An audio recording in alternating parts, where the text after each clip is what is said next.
And welcome to the Wheel of Time After the Weave with myself, the Calm Scribe, and now with our special guest, co-anchor, someone that's going to be joining into the After the Weave party that we do every Monday night, Billy, who is an actor and of stage and screen, and a huge Wheel of Time fan, just like myself. And so this is great to have two big Wheel of Time fan perspectives. Like I said, this group is going to be growing a little bit over time, maybe one other, and then some special guests coming in. So with that, I am Travis Crokin, I am the Calm Scribe, and I am coming at discussing the Wheel of Time as a big super fan, as from the perspective of a writer. And Billy is talking about the Wheel of Time from this super fan perspective of an actor. And again, a big fan. So how are you tonight, Billy? Welcome. Thank you for joining me on the Wheel of Time After the Weave.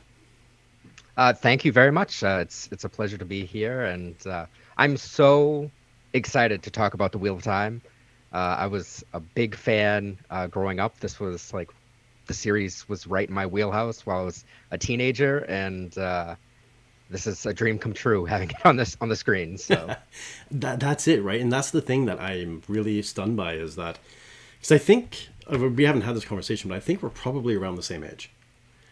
I'm sure. Because we both have a bit of gray in our beard and in our hair. So when this series came out, I was like first launched. I was a teenager, or when I got into it, I was a teenager, and it's been 31 years since this first book came out, and basically Wow. 31 years since fans have been waiting for this to finally. I mean, there's been false starts and things like that. It's like Good Omens with Neil Gaiman and Terry Pratchett. There are so many Yep. false starts and threats of doing something, and it never moved. And that's where I thought the Wheel of Time was going to stay, but it didn't. Yeah, and I'm very thankful that that's the case. Definitely. I just need to pull up my notes here because I pushed away from them. There we go. So I went through. So, Chad, as one thing you'll know if you've read the book series, The Wheel of Time, what a lot of Wheel of Time fans tended to do is we would read a book, and when the next book came out, we would reread the book before that. And when the next book came out, we'd reread the two books before that. And then we'd go through it until, I mean, once you get to book 6 or 7, it kind of becomes a little bit difficult to read, 2 million words before you get into the next book. But so as a book series, that's definitely made for being reread. And the television series is the same thing. The more times you watch it, so I watch it when it comes out for fun. I watch it again with my wife because oftentimes with the baby, our schedules don't match up. And then I watch it again to take notes. It's a tough job, but it's great. And if I'm not mistaken, oh, and one thing I wanted to say, chat, is there does seem to be some tech issues a little bit tonight. So if the stream does stop or freeze, we will come back. So don't run away. Just be patient with that. But you're kind of doing the same thing, aren't you, Billy? You're like rewatching and reconsuming everything. Yeah, so my wife also isn't familiar with the series, so we have been enjoying the first watch together, which is it's wonderful to hear like the comments from someone who hasn't, read the book 18 times. But then I rewatch it to take notes and get a little bit more understanding of what's going on and just remind myself. Yeah, because there's a lot of stuff that happens, and I find it's been said many times. With the Aes Sedai, you have to watch everything that they say. You don't just listen to what an Aes Sedai says. You listen to the nuances above, behind, between the lines, or at the front of the line. Like you just listen to everything. And the more I watch the show, the more I see they made the entire show like the Aes Sedai, where you have to pay it. Like if you take your eyes off the screen for a second, you're missing some big clue about something that's coming.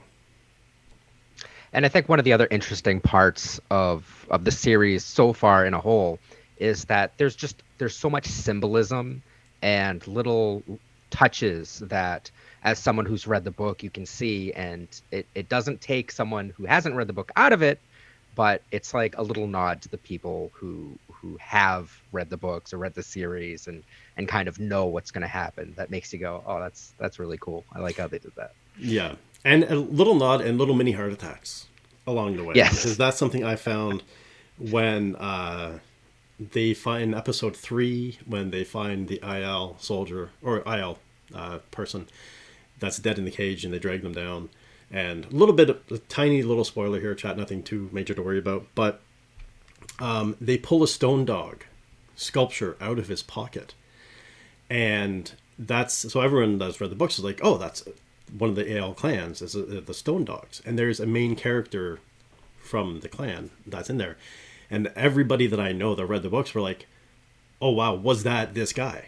Was that this character that was strung up in this cage and riddled with arrows and killed? And I'm happy to say that Rafe, the show producer and runner, has come out officially saying that no, it wasn't. So there's a little nod to the people that have watched or read the books, but also a little nod that kind of like gave us a bit of needle in the heart. And I'm sure that at least part of that was on purpose. Oh, I think so. And I think that that's something I find that I'm enjoying with this, is that they seem to be playing with the super fans.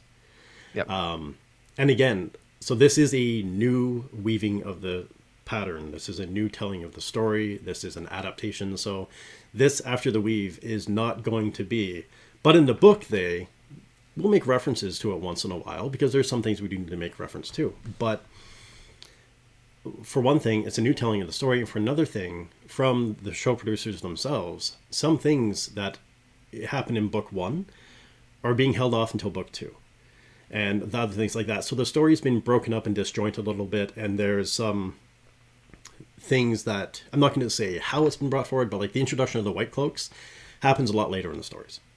And I was actually kind of surprised at just how many characters they've introduced to this point. Like, there's a ton of characters. Like, there's a couple missing that I'm really excited to see. But they've, like, there's over 2,000 named characters in the series. I think it's like 2,837. And we've already been introduced to like 50 of them. I think that's a bit facetious, but there's so many characters and things that have been brought into play. So that's why something like this is important, to help people make sense of it. Yep, absolutely. And I think that I don't think your number is that far off, just because there's a lot of people that have been introduced that you don't understand have been introduced yet. That's true. That is true. And that's part of kind of the intrigue of the whole thing. Yeah. And that was something that I found with watching this episode. I was constantly pausing it, because the nice thing is Amazon Prime does have the X-ray feature. So like with all the Green Aja, I was like, okay, they haven't mentioned this person by name yet. So you pause it and like, okay, that's who that is. And put it down in the notes. So you go forward. But yeah, there is a lot of people that you don't know what they stand for yet. And there's teasers or there's things that we're not going to know. And we're going to do our best to not spoil things moving forward for everyone. But like the man with the flaming eyes and mouth is someone. And obviously they play a role because they keep showing up in the dreams for Tavern. So we'll see. I like how they're breaking things out. And the other thing I like too is that, yes, they made changes to the background of some of the characters, but those changes make sense. The longer the story plays out on the screen, the more you're like, oh, okay, so that happened so they could set up this. And this is happening so they can set this up. And you can kind of see the method behind the madness. Yeah, I agree. And as you said, the showrunners have stated that the story's kind of been split up. You know, there's book 3 things, book 2 things, and book 1 stuff. And I think it's important to just understand that has to happen. It's because of the format, because of the television format. You can't have it run chronologically just like the books, because that's not going to make good TV. It's going to be very boring. Well, it would be 3 episodes of Egwene moping around. Yep, exactly. And Perrin raging at things. One thing they left out that I do miss, though, is the book 1, the relationship between the 3 guys, between Matt, Rand, and Perrin, was all based on trickery and tomfoolery. They would play pranks on each other. I think Matt pushed Rand off a rooftop at one point. They would play the most dastardly and sometimes dangerous pranks on each other, and they had this really fun, pranky relationship. And they left, I cannot see why, but they left that out. And it was kind of more serious. But the same thing, too. They were all, like, schoolgirls and schoolboys giggling behind their hands when they saw each other, and it took a long time to build up to any kind of romance, and right off the bat in episode 1, we've got the romance, we've got the Right. relationship. And I think part of that has to do with the fact that they've definitely aged these characters up. Yeah. When on screen, these characters are already, I think 20 is what they've stated. Yeah. And I mean, hopefully by 20, you're still not giggling behind your hands, schoolboy and schoolgirl style, but you never know. Yeah. That's it, except for Nynaeve, who is 25 Older. or 26. Yeah. They don't really nail that down, but she's a little bit older. And then Yeah, I there's think her... Moraine just guesses. What's that? Oh, I think Moiraine's Moraine guess. just guesses. Well, because that was the thing, because she, again, the little subtleness, because we know that she's looking for someone that's, there was 20 years ago the child was born. So she knows, and that's the thing that shows with Moraine, that she knows a lot more than she lets on, and she's very cunning and manipulative. So that's where she's like, how long have you had that braid? Like 1 year? And she's like, I've had it for 5 years. Oh, okay, well, you get the braid when you're 20. She knows that much. And because Egwene just got her braid when she was 20. And if you had it for 5 years, then you're not the person I'm looking for. Maybe. Right. Maybe. Or because there's some things is that have she? been changed as we go along. Like, that's the thing, is that the other reason why I don't want to compare back to the books is because we're going to end up with a lot of egg in our face. Because we're like, oh, well, they can't do that because of, oh, they did that. Okay. So to say the dragon has to be 20, I'm not so confident that the dragon has to be 20 years old anymore. Right? They're playing around with a lot of the rules, and and that's the other thing too, is that they mentioned that the dragon could be male or female, and they played with that in episode 4. So let's take a look at this. The end of episode 3 had all of our friends in relatively safe things. We had Matt and Perrin, Egwene and Perrin with the Tinkers. I actually wrote down how to say that probably. Tuathan. So they were with the Tinkers. Rand and Matt are on the run from a dark friend with Tom Marilyn, who obviously can kick ass. So they're still in danger, but they're in some semblance of being able to take a breath. And then we have Nynaeve, Lan, and Moraine, who have just met up with the Red Aja and Logain. So obviously there's not too much safety there. As you can tell that there is some tension, even the way Moraine's kind of sat up straight. So how did you feel that they ended episode 3?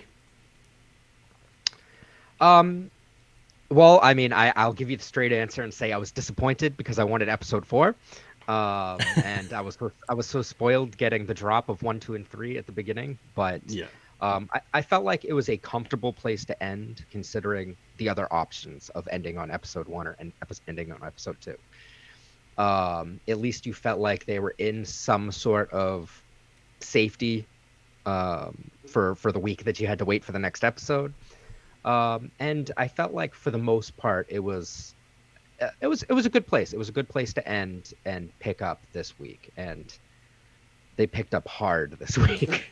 Yeah. So that's the thing. Like, I like the fact that, and I find a lot of writers don't pick up on this, that a cliffhanger doesn't always have to be a mortal life and death scenario where everyone is holding their breath until the next episode. You can leave it, just that scene with Leandrin and Moraine was fantastic, because you see Moraine really weak, barely standing or sitting in the saddle, and all of a sudden you see the stern-faced Red come up, and Moraine sits straight up in the saddle and starts like forcing herself through the pain and agony to interact. So that kind of leaves you in like a cliffhanger of, oh, what's going on with this? So not all cliffhangers are massively wild. I mean, they could have ended it with Moraine en route and not having her find the Reds. They could have ended it with Matt and Rand facing off with the Dark Friend and not knowing what happens with that. But they didn't. I find with this one, I like how they ended episode 4. I think this episode 4 could have... I don't know. It could have been ended a little bit earlier. Just after the thing and before the thing that happens. I think that would have been a good spot. But I do like how they ended it. So with that, let's get into episode 4 of The Wheel of Time, which is, like I said, the title of this episode was The Dragon Reborn, which I don't know why I forgot that. That's kind of what we're talking about. So yeah, so first I was going to say, I think we were going to talk about just kind of the episode and how it went and Yep. what we thought for that. And then we're going to get into kind of the characters and their character arcs and stuff like that, going through for that. So we both, our overall impression of this episode was wow. And Absolutely. there were some, like, I didn't see spoilers for this. All I saw was people talking about how much they cried during this episode. And there was definitely some heavy gut punches in this. And again, like, just showing how clean and beautiful the writing is. So we start off the episode with the king of Galen, who's being chased by this massive army from the looks of it. And it turns out it's one man. Our friend Logain has come back, and we're getting the backstory of Logain. What are your thoughts on that whole thing of Logain interacting with the king of Galen? Yeah, I thought the scene was pretty strong, especially we have the introduction to a man touching the one source earlier in the prelude to, I think it's episode 2, where you have the man that's getting gentled by the group of Aes Sedai. So in this one, you actually see a man that's much, much, much more powerful, and you get to see the interaction of him with the source, with his madness, and just how scared anyone, including a king, can be when face to face with someone like that. And I thought that it really it puts a nice taste in your mouth before the episode, just to see that fear and to see how not only powerful he is, but how charismatic he is.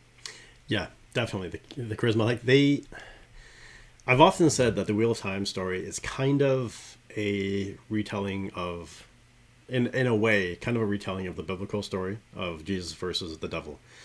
The Dark One's name actually is Shaitan, and the dragon is the dragon reborn that faces off against him. So it's kind of like the second coming of a being. And I found that scene really did kind of play into the whole Jesus persona, where even the way he held himself and the way he held his shoulders back and spoke, and then the interaction with the king, all that stuff was kind of like, this guy is building followers. This guy is like, has himself already, he's living in the Messiah level of what he's doing. And I wasn't sure how they were going to do the madness, or the just like anything to do with that kind of thing, and having the voices actually personified by the one power over their shoulders. That there's potential that could become a thing, like an issue down the road. But for now, I think it was beautiful with how they did that, and the fact that they had one male and one female, playing back to the beginning of, we don't know if it's male or female. Now in the book series, Right. It was a man. We don't know what's happening with this because everything is kind of changed. And I like the fact that they have him saying, I'm listening to the thousands of dragons before me. And then a little later on in the episode, Moiraine is like, no, that's madness. You're being touched. So they've touched upon the reason why the one power is black and white for the men. And that's that any one man that channels turns mad. So I think they're really playing with the, is he the dragon? Is he not the dragon? Is it the past whispering in his ear? Is it madness whispering in his ear? And I think they're Right. playing that whole thing kind of well, and showing that he actually is coming at it from a positive perspective, because he actually says, the last dragon broke the world. I'm here to bind the world. Isn't that why we get spit out again? Right? And I think that was just a really good angle of this, of like, so that builds Logain's character of, okay, well, he's in a cage, but really not that bad of a guy. Like, he had this opportunity to kill this king. Like, he slaughtered half an army, but He did. No. you know, the whole omelet cracking eggs thing. Yeah. One of the things that I took away from that scene specifically was just that the madness, the thousand heroes before him were telling him that he should just slay this man outright. There's no reason he's just going to turn on you. And Logain at this point was still able to make the decision to recruit this guy instead, which I again I think really lends to Logain's character in this episode. Yeah, yeah, most definitely.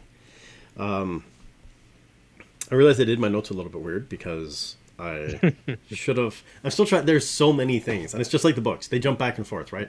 So I was trying to Yep. remember what came next, but I think the next scene that we're looking at is because we're going to come back to Logain down the road, but with Nynaeve and the Aes Sedai in the camp. Mm. Again, I thought that was really well done because we see the camp, which was beautiful. I loved how they did the tents and everything was very well laid out and orchestrated. But then again, we see Nynaeve sitting up in the rocks eating a cold piece of chicken away from everybody else. Hmm. So she still has this. It's not even a sense of I don't like. I took it as not even a sense of I don't belong, as more of a I don't want to belong. Yep. Yeah, Right. exactly. And that's definitely her character. Like she's stone-headed, stubborn to a fault. I really do miss the fact that they've taken out the old insults, like wool-headed sheep herder and all that kind of stuff. Like I love the insults from Wheel of Time. Now they're calling Mm. him a bastard and a prick and stuff. I'm like, it doesn't have the same oomph to it, the same power. It's not as fun. Yeah, it's like they Jordan came up with some great swear words in that. But yeah, but then we get to see a little bit more about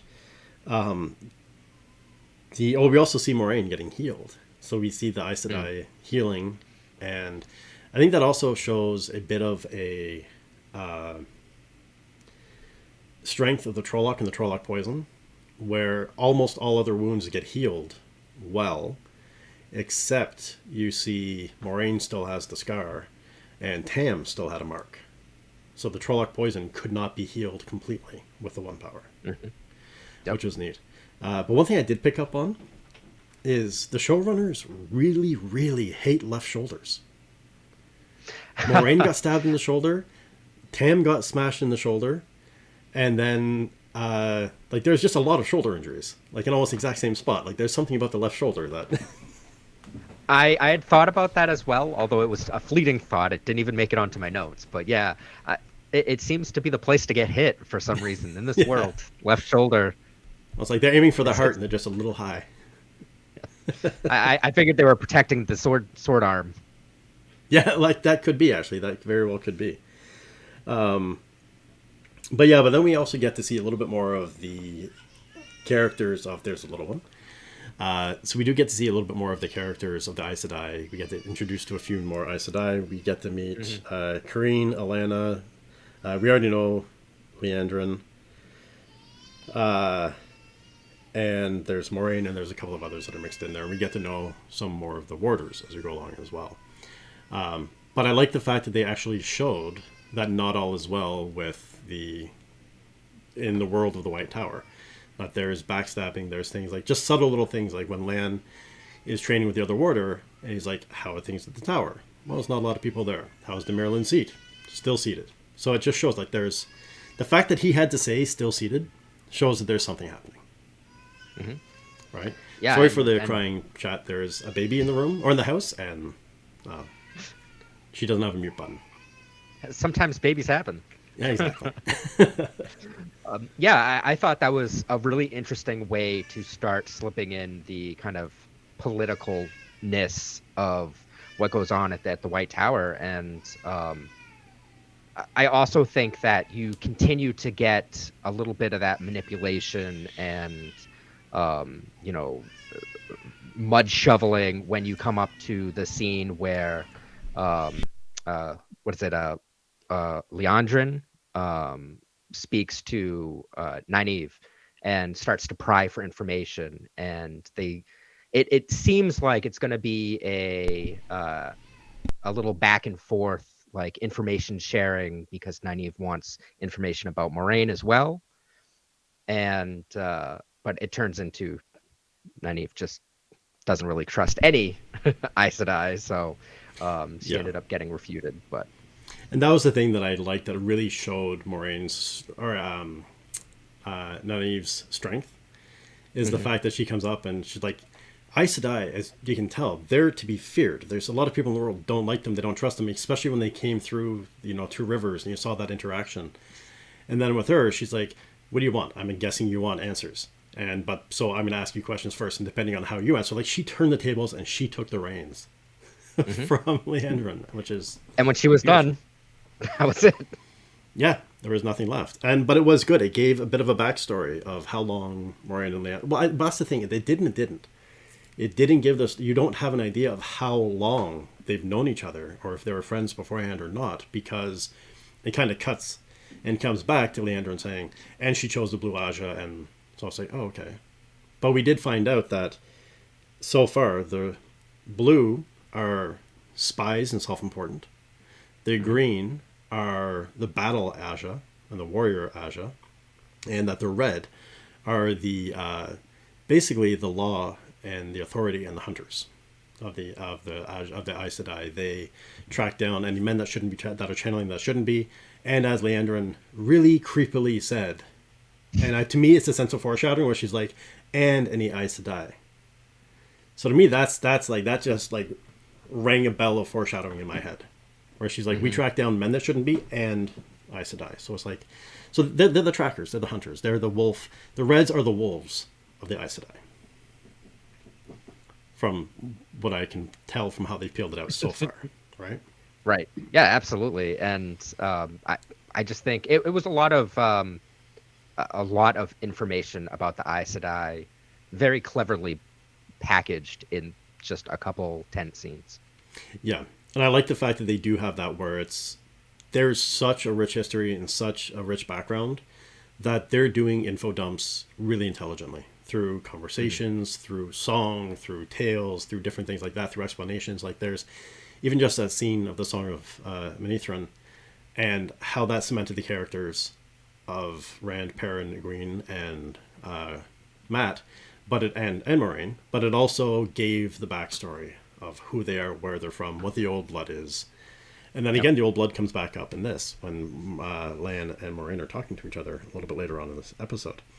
But one thing I really liked is the introduction of more of the Warders, and how the Warders interact, and how they kind of blurred the lines of how the Warders happen. Like, there's some stuff that if you didn't pick it up, you're not going to notice. But the blue, Moiraine, has one warder. The green have several warders, or actually quoted as saying, well, one's not enough. And then the red have none. The red Aja don't have any warders with them at all. They're standing on their own 2 feet. Yeah, I thought the way that they introduced that was perfect. That the campfire scene with the I can't remember what the Aes Sedai's name is, but her warders are there, and she goes to her tent, and the warders go with her, and Nynaeve has the question of, are they gonna, or do they?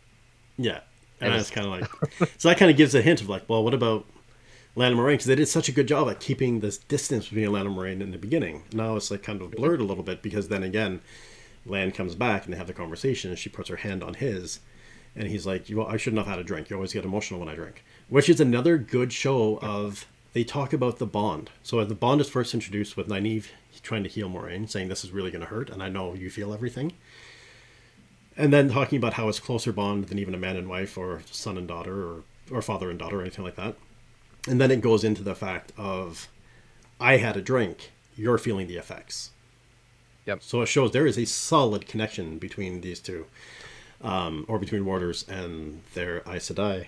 And I also like that as well, where they're like, well, if the Aes Sedai are this most powerful thing, what are you? Well, we're proud. Right. Yeah.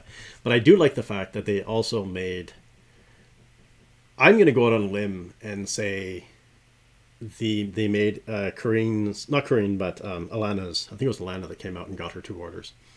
Mm-hmm. They made Alana's warders, from the looks of it, bisexual. Because there really was kind of the stereotypical gay overtones with those 2 characters, or one of the characters in particular. And then the whole thing of like, are they going to? They kind of created this whole thing of like, yeah, there really is no sexuality. It's just everyone is just together and they do their thing, which I thought was pretty fantastic to have in the story. Yeah, I agree. It was one of those things where during the scene, the two warders were cuddling up together, and I was like, "Oh, that's really sweet." And it didn't really hit me that these were two warders that were cuddling up together until the Aes Sedai came and took her two warders, and I went, "Oh, Oh yeah, all right." and you wouldn't like you again like that showed a side that you even on, like when Nynaeve was talking to Lan, she's like, "You're not who I thought you were." Well, who was that? A lapdog with two legs. This shows that there's like these aren't just these stone hardened fighters. They have sensitive sides. They've got soft sides. They've got connections not only to each other and to their Aes Sedai, but they actually are like they're people. They're not just sentries that have been brainwashed to swing a sword or fire an arrow for an Aes Sedai. Right. Or to be stoic and unfeeling. Yeah, which I think that is something in the book was a little bit more that they were a little more very stoic and Lan didn't really show a lot of emotion for most of it. Yep. But again, I think they've played that out really well, and there's still a lot more I think to be dug in from that, or to be brought out from that. But before we jump over to one of the other storylines, one of the things I do like about this scene as well is that Moiraine automatically jumps in, and there's a lot of stuff that happens quickly in this. So when Moiraine is talking to the two sisters that are holding the shield on Logain, and they were like, he's so powerful, and they're strong sisters, and they're like, because they also make reference to when she's being healed by Corinne. She's like, well, I've seen you hold back entire armies. Why are you tired from healing me? That shouldn't happen. She's like, well, it's him. And then so you see, if she can hold back an entire army, and she's exhausted, and they need two Aes Sedai to shield this one guy, it shows the level of strength that he has. Mm-hmm. So they kind of hint at that. But then also the fact at one point, when Moiraine takes over the shield, she was like, wow, like, I was holding a cat underwater to try to hold this thing onto him. Right. And then one of the other sisters says, and he's only at half power. So they make a quick comment that what you're feeling is half of his power. And they have the earplugs in of air to block him from hearing anything, which we learn later maybe didn't work so well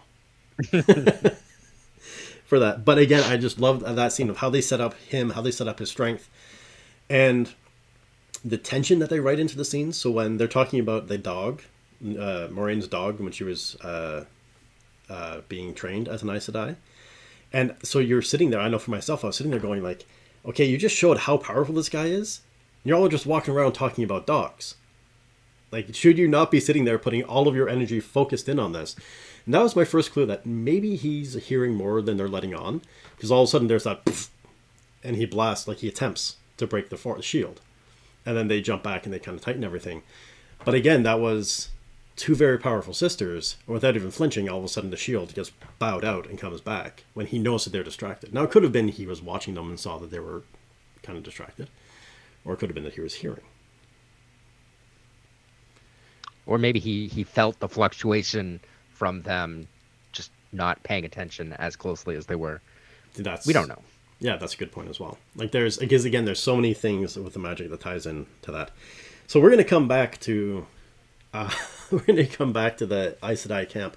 One thing I did want to note though is that it was very interesting to see, because the Reds don't have warders and the Greens all have warders that they're intimate with. Every single Green sister had their own tent, and the Red Aja only had one tent. So I thought that was really interesting, like a little subtle thing that they slid in. It's like I said, if you look away from the screen for a second, you're missing something with this. But those Greens, they need the tents. Yeah. What are your thoughts of the Tuathanan and the Way of the Leaf and that whole thing with Perrin and a Green? Yeah, I actually thought that this scene was very beautifully done. There's been a lot of question about how Perrin was going to shake off, the accidental killing of his wife and how he was going to be able to just continue to survive after such a traumatic incident.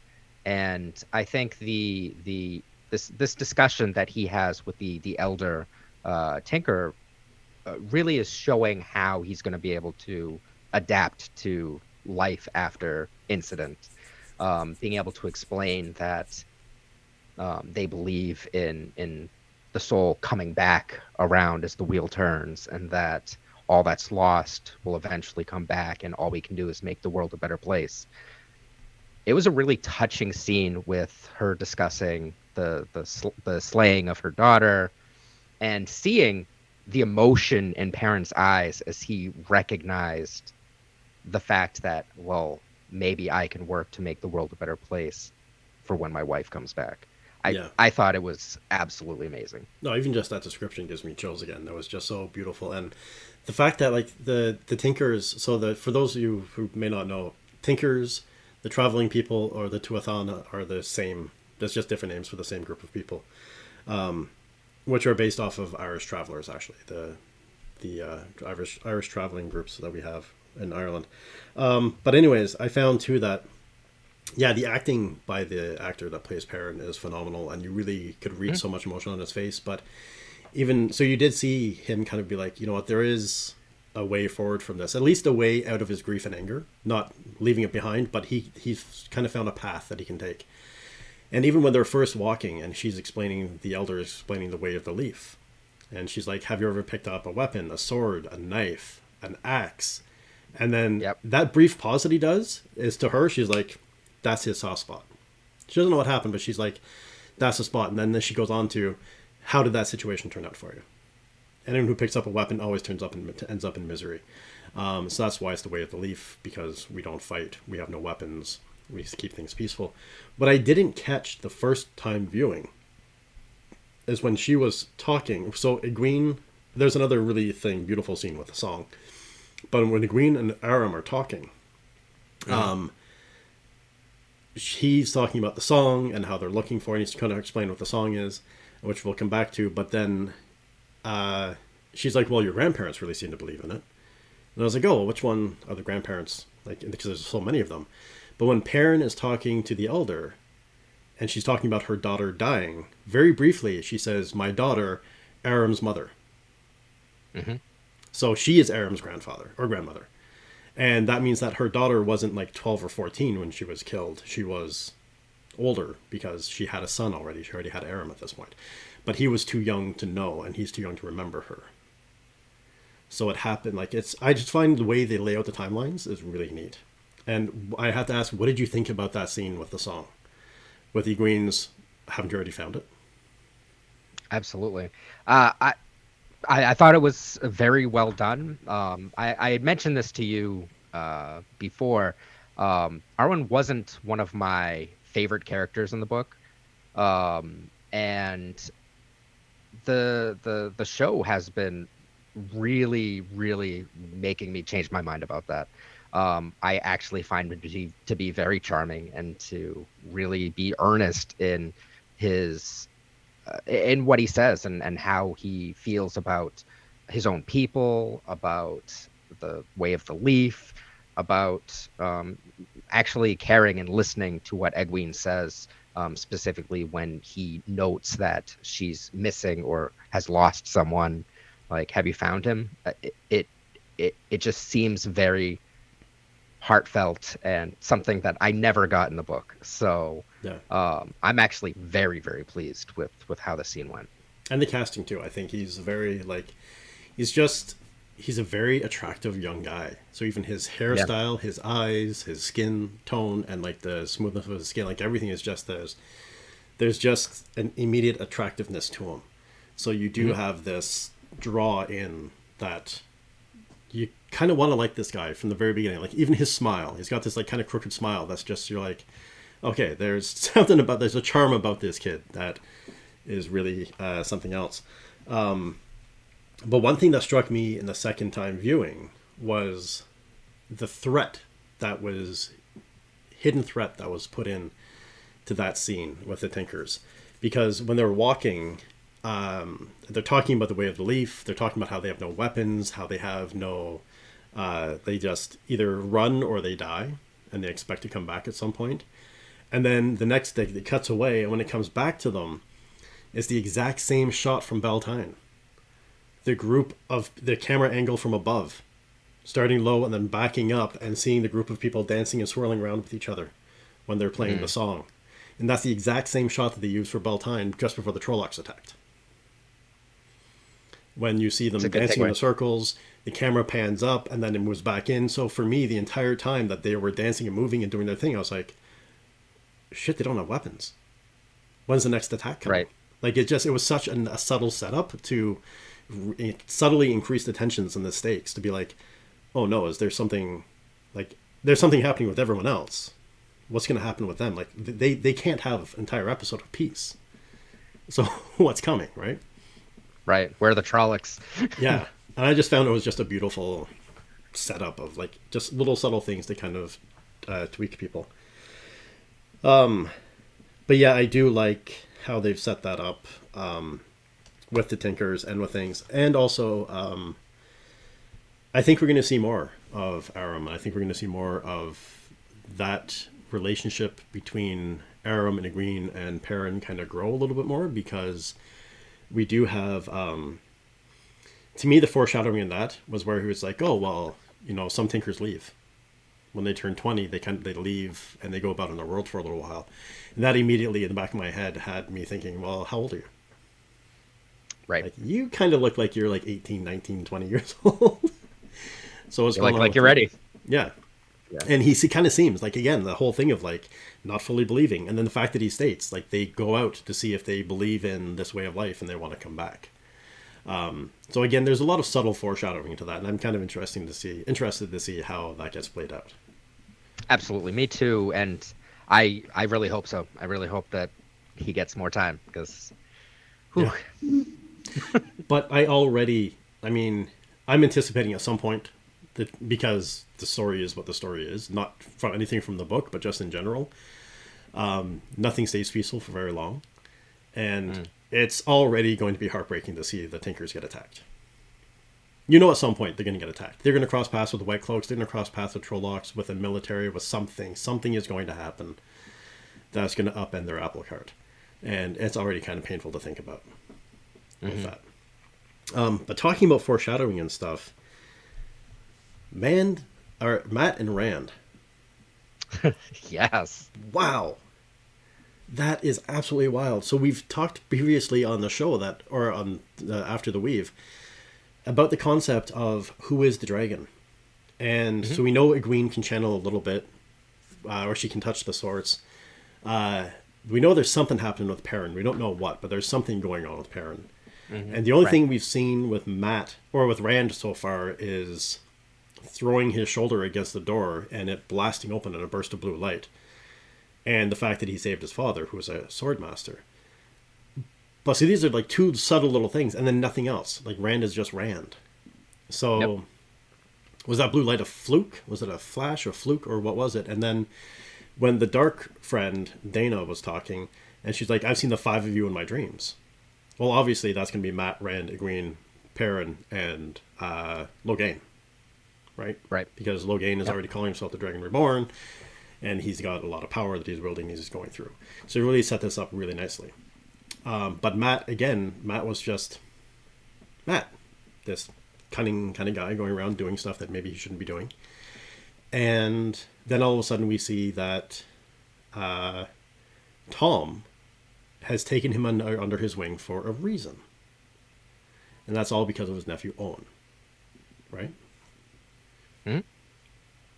Yeah, it's very interesting how the relationship between Tom and Matt is kind of being played out, starting out basically as rivals. I mean, rival might be a harsh word, as Matt didn't really have much to defend himself when he was first trickeried by Tom, but they make amends, and now all of a sudden Tom is like looking out for the boys. It's a very interesting relationship, moving at quite the speed. And that was referenced, right? When Rand was like, "Who is this Gleeman?" Like he comes in, he steals from you, and now he's protecting us. And Matt's like, "Yeah, we dealt with that." Just Right. a subtle like, "Yeah, we dealt with it." Like you don't have to worry about It's that. over. It's like, oh, okay. But the fact that he went into the story about his son, I think it was, or nephew, Owen, Nephew. Yep. and how he could touch the source and how he found out, and it ultimately ends up with him being like, Matt fits the bill. That's why I'm here. Matt can channel, right? Like, look at all the stuff he's doing. And then we see Matt acting more and more erratic as well, where it seems like his character is starting to maybe go a little bit mad because we don't know how fast the madness takes over. Mm-hmm. And we don't know if you even have to technically touch the one source to start turning mad, or is it just as soon as you have the ability to touch it that you start turning mad? We also don't know if he already has touched it. For all we know, he's been touching it and just doesn't realize it. Yeah. We have the explanation in previous episodes when Moraine is speaking to Egwene about how to touch the source, that often you touch it on accident. Yes. That's it. So there could have been, and they keep making reference back to Matt's luck in the show. Like that first episode that your luck wasn't with you that night. And well, your luck Hmm. did this, your luck did that. So if he's got some semblance of luck about him, and it seems like maybe it's hit and miss, then maybe that's the thing. Maybe when he's tapped into to the one power, he has increased levels of luck. And when he's not tapped in, the luck isn't working for him. So if he's sitting at a tavern drinking, playing dice, then maybe that's not the best spot that he's going to be focused enough to touch the one power. Right? So Right? it could be like all these things could be tied into this. Like it's very fascinating to see how this is going to get played out for this. Absolutely. But yeah, that scene with Matt and I mean this. So the scene with Tom and Rand talking also shows the danger of the Aes Sedai. They tracked him down, his nephew down. They tracked him down. They gentled him, and then he was so distraught over it, he slit his own throat 3 months later, at dinner table, which is pretty stunning. It shows a high level of grief, and especially, and I like the fact that they use slit your own throat because any psychologist will tell you, in order to be able to do that, you need to be deeply disturbed. Most people cannot cut deep enough when it's their throat to kill themselves that way. So the fact that he was able to do it sitting at a dinner table casually shows that there's a deep level of disturbance in that character Absolutely. when that happened. And then that also shows the threat of Matt with the Aes Sedai, where Tom's like, we have to do everything we can to keep him away from them. Because if he Yeah. can, then he's in great trouble. All right? Yeah. Absolutely. Yeah, it's honestly it's a great little scene, the back and forth where you get the backstory with Owen, and you kind of just understand what the Dragon Reborn is. I mean, and that's what this whole episode is about, is like who's the Dragon Reborn and what's going to happen to him or her. Yeah. Like, Yeah, that's it. And that's the thing, again, like I said, the info dump. The exposition without really info dumping, you have honestly someone who doesn't know the answer asking questions and being told stories and stuff like that, and it fills in so much information. So just in that one scene, you know that men go mad, you know that touching the one power is something that brightens your life beyond anything else, and as soon as that light is dimmed, then you can't survive anymore, and that the Aes Sedai are dangerous, and that they'll hunt people. Like we already know that they'll hunt, but they can hunt people down further, and there's just so many things that you get such a history lesson in that brief back and forth. And it sets up Matt's character so much more because of what we see. And then, of course, we see Matt having a conversation with a little girl over the loaf of bread, which was very touching, I found. Like, again, it ties his character back to the girls. Everything with Matt goes back to the girls. Right? yeah, I mean, and this is, and it's another important beat to show why Matt's character isn't a thief. Matt's character isn't an inherently bad kid who is out to thieve for his own good. All he's doing is for his sisters and to make his sisters have a better life. He left the two rivers to protect his sisters because of the Trollocs.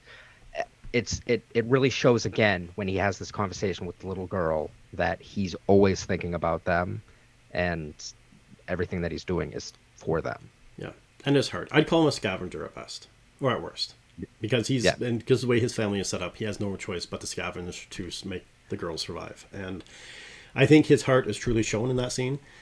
One, when they take down the IL and he steals from the pockets, and then he apologizes afterwards because he doesn't like what he's doing. But then in this thing where he's talking about his sisters, and the little girl's like, "Here, have my doll." If he was a thief, he'd be like, "Yeah, okay, take it and walk away." But he was like, "No, I can't take that. That's yours." Right? But the little girl's like, "Well, no, Brigitte has always wanted to travel the world."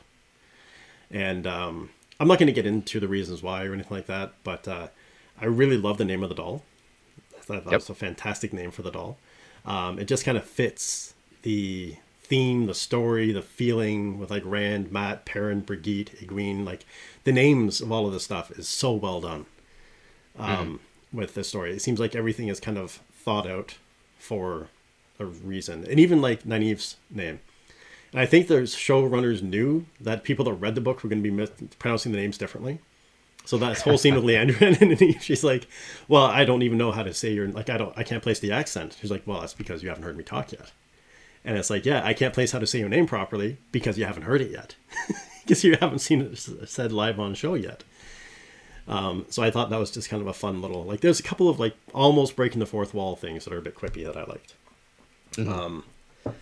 But yeah, the thing with Matt, after he, like, they have Tom and Rand have that conversation, they go to sleep, and then, "Hey, Orion, welcome." And then Matt goes off in the corner. Like before he has a conversation with the little girl, he's in the corner and he's vomiting. And he's vomiting up something black. Mm. If it's insects, if it's bugs, if it's something, there's just something that he's vomiting out. But then, so you can't really tell what's there. But then in that, again, things are done so quickly. There's that scene where he steps back after he vomits, and you see the black crawl back into his mouth. And we've all seen that black crawling substance one place before. And of course, that is Shadar Logoth. So that begs the question again. Was he touched? Was he hurt? Was there something? I mean, we know that he took a dagger from there. Does that have something to tie into this? It's, again, a very subtle thing of the darkness pulling back inside of him. Or is that because the darkness is the shadow rising? The taint on the one power it's tainted by the dark one. So is that just a symbol of the fact that he's going mad, that he has this darkness coming out of his mouth? So right. What is it? Is it the dagger? Is it the one power? Or what, you know? Right. And ultimately at this point, we just don't know. It's a very intriguing to see, and a lot of fun in its spookiness, but we just don't have enough information at this point. Yeah, exactly. But I do really like the ending of this scene with Matt and Tom and Rand, where they wake up, Matt is gone, and the family is slaughtered. And I couldn't stand up when I saw that scene, because if I did, I would have been standing on my heart. It just sank so low. I was like, what are they doing to Matt? Yep. Like, this is such, it was just such an impactful scene. And then just that, again, that thing of looking up and pointing the dagger and also just being like, "I see you." And the fade jumping out was just such an impactful scene. But again, did Matt kill the family? Did the fade kill the family? Did the fade force Matt to kill? Like, we know the fade can control people. So what is, or is it the madness? Was there a break in his madness? Like, they set things up, and that's what I like about the show, is they set things up with 4 or 5 different outcomes or explanations of what it could be, right? But what we know is that there's something about Matt that's powerful. Absolutely. And unfortunately, in my opinion, the scene just goes by so fast. Yeah. And you don't get a chance to just focus and be like, all right, what actually happened? And of course, that's by design because they don't want you to. They want you to have to speculate. But And then there's people how like this us that scene, break it down. right, exactly. How this scene ends, though, I think has to be the most traumatic part of this little scene, and honestly, maybe the most heart-wrenching part of the episode as a whole. Yeah, it brought tears to my eyes. Absolutely. Yeah. Um, so as the heroes are escaping from the house and the fade, they run past the slain body of the little girl that Matt was just talking to, and you see the recognition on Matt's face and the emotion of recognition. It's just ugh, Yeah. ugh, Because there's that heart. one thing that we didn't touch upon is when she gave him the doll, she says, "This is my doll Brigitte. She's always wanted to see the world, and she protects me when there's danger." So Matt takes the doll, and then that night the little girl dies. Yep. And so that's the thing, though, is like the doll was laying in the mud. Hmm. Did Matt drop it on purpose? Did it fall out as he was riding away? Like, why was the doll just left in the mud? We'll have to see in future episodes. I want to believe that it's a different doll. I want to believe that Matt still has it. Yeah. Um, but we don't know. It's hard. I mean, especially with those handmade dolls, it's hard to tell. Yeah. But it's. I mean, obviously, it's in the same universe, so his sisters were playing with similar dolls, right? In the beginning, in the first episode, with that. Yeah, that scene was just absolutely heart wrenching. It tied me back to another really gut wrenching scene in another movie, which I won't bring up. There was, if I just say a black and white film with a little girl with a red jacket, that brings up that people who know what I'm talking about. And I think that was the same level of impact. For it seems funny to have a fantasy show, but that was the same kind of gut punch that you got from that scene. But the other thing that really struck me with that scene was we saw Tam and everyone else fighting against Trollocs and how powerful they are and how strong they were. Fades control Trollocs. And Tom stood toe to toe with a Fade. Mm-hmm. He blocked a direct blow and battled toe to toe with Fade. We don't know what happened to him, but he was left battling a Fade hand to hand. I will say, I think the most interesting part of that battle is when Tom threw the knife and the Fade just caught it out of the air. Yeah, That was just a moment of, uh-oh. that Yeah. I love. but I will still say, of all the enemies in or evil things in the series, from Trollocs to Fades and all the other things that are coming along, the White Cloaks still terrify me the most. I think Yeah, the I White think Cloaks that's fair. are the most threatening, the most dangerous of all the groups, right?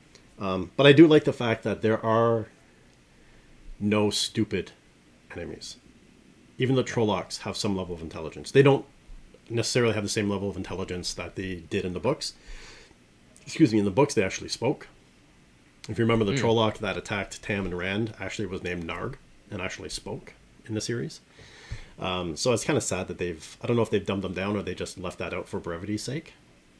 But they're not just like goblins or orcs running around killing for the sake of killing. They've actually got a level of intelligence about them, which is nice. But yeah, so going back to, because we covered Matt and Rand. I think we've ended off Perrin and Egwene. That was kind of that storyline. So back to the Aes Sedai camp and the chaos that happened there.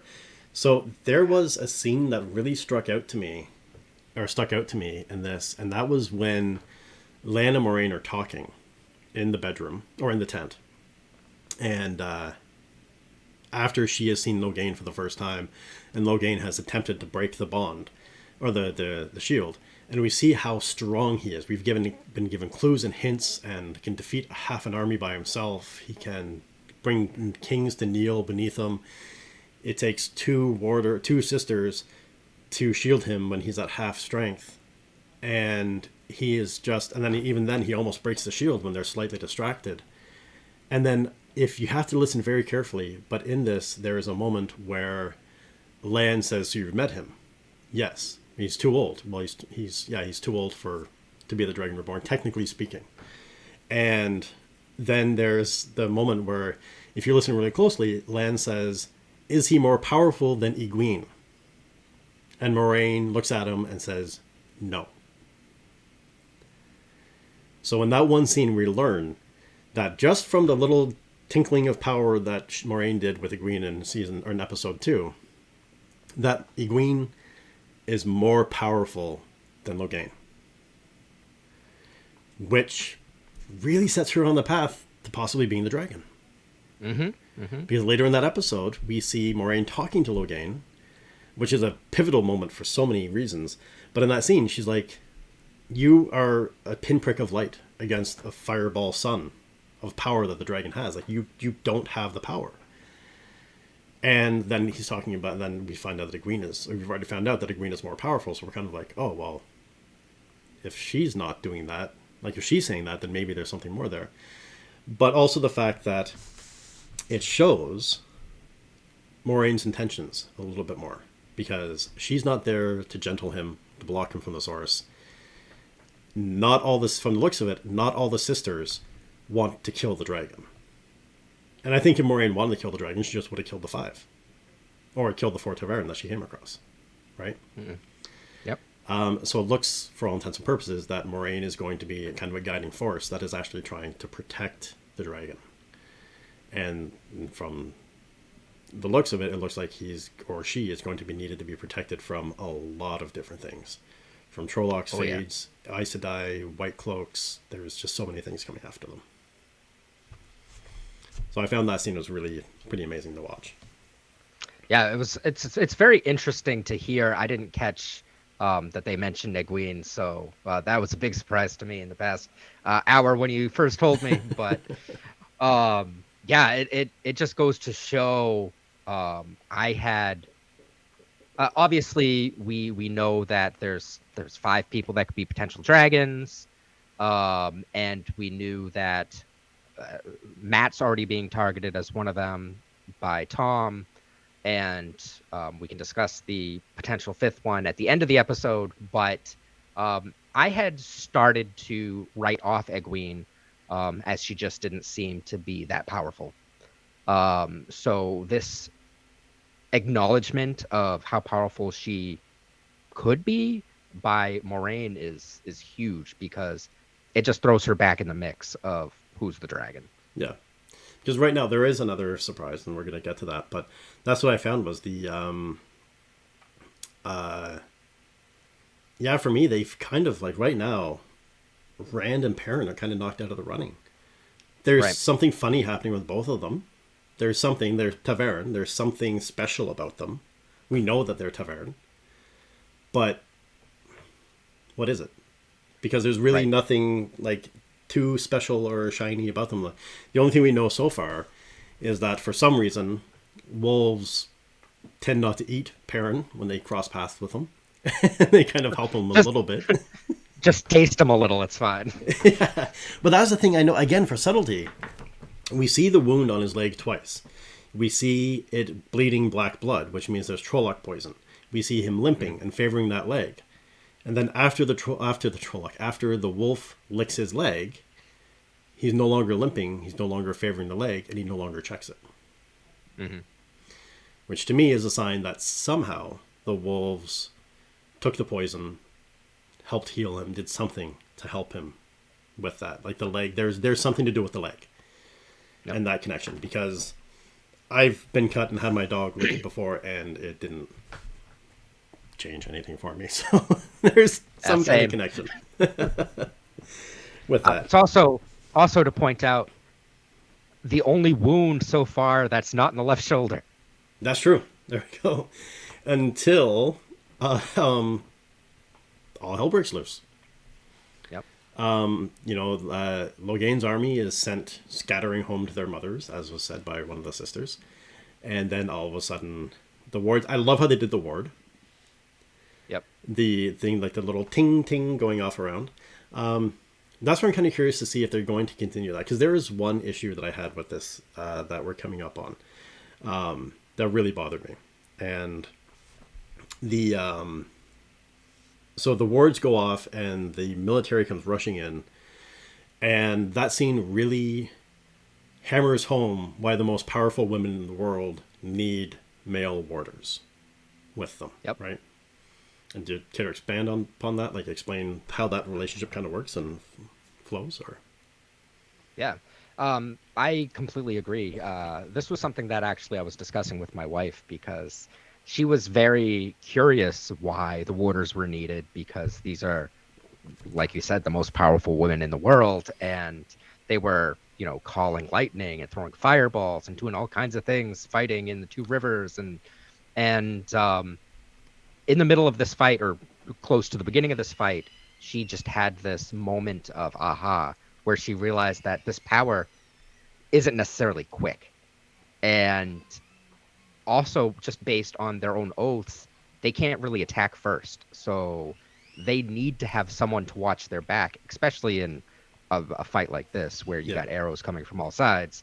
Having someone with a shield behind you is great, but it's not like having a loaded shotgun on your back. It's having to weave. So Yeah. um, You need to yeah, focus. You need to concentrate. You need to take time. I thought that was shown really well with Land of Moraine in the Two Rivers.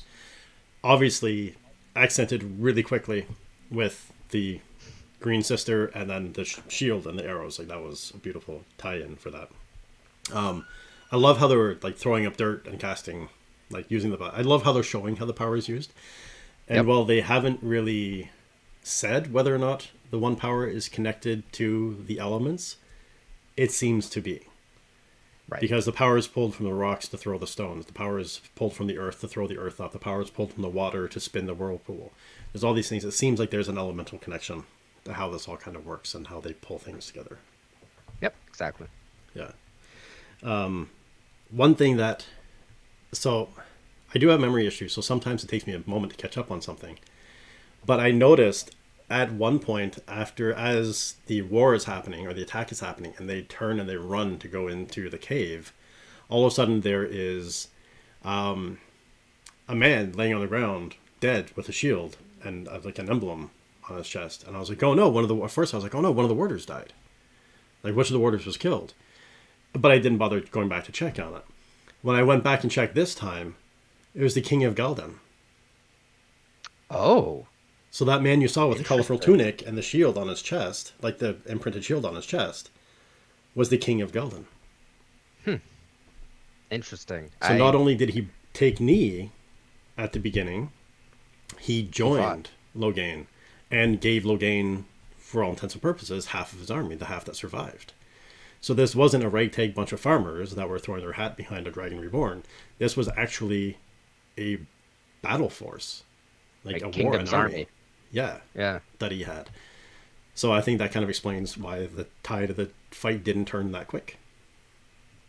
Right? But yeah, so if you go back and if you check, I was because I actually rewound again and I paused and I'm like, no, that's the king.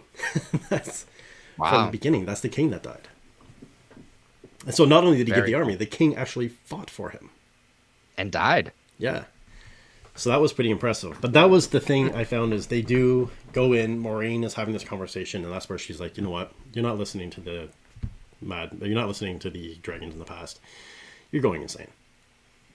Like that's like she had kind of has a one-on-one, but that was after he escapes from that. And what do you think of the escape scene? How they did that? Did you find any I nuances in it, or what do you think? I mean, it was special effect, but I thought it was really cool. I so far have really liked everything they've done with the One Power, and even the male side of the One Power fighting the female side of the One Power with the black and the white. Like I've just found it to be very pleasing artistically. So I really enjoyed his escape. I enjoyed all the chaos that ensued afterwards. Yeah, Um, the metal bars and melting down. That was gorgeous. the metal bars melting down. I liked the like snaky tendrils that were trying to like penetrate the shield. Yeah, I think it's cool. and that is a problem that I had. Okay. So when they're So that's the thing is he's sitting there, and this is where again I was like, he can hear because he's not breaking a sweat, but is he fully powerless? And no, if he did that boom, and almost broke out, he's cut off, but he's not fully cut off. Right. How did he almost break the shield if he was protected, if he was shielded entirely from the source? Right? You need to use the source to do that. Yep. So I don't think that the earplugs were really working. I think it was the equivalent of adults going earmuffs over kids. That's about how effective Sure. it was. Because once he hears them, in my mind, my opinion, in the first interaction with him, he hears them say, or was it Leanne or Alana say that she said a word. Or no, it was Corinne say that she set wards when they're talking about the military being gone. So he knows that wards are set. He knows what to be looking for. And then when she's sitting there, the wards ding. And then they kind of get confused and a little like concerned. They start talking, and that's when he blasts them across the room, melts the bars, and is Right. kind of standing there. So to me, that's his thing of like, I'm assuming he doesn't have a cell phone for the guys to text him and be like, on my way, be right there. Yeah. So I'm assuming that he's paying attention. He if the women can't see the male half of the one source being channeled, can the men see the female half of the one source being channeled? So would he have seen the ward go off? And the other thing too is I don't know if you can actually see. I don't know if the white and the black tendrils are special effects for the on the behest of the audience, or if they can actually Right. see what they're channeling. That's something that I'm still kind of playing with in my mind. So I think that's when he's like, okay, now it's time, like to ramp up full power, maximum effort, blast out, let's get out of here.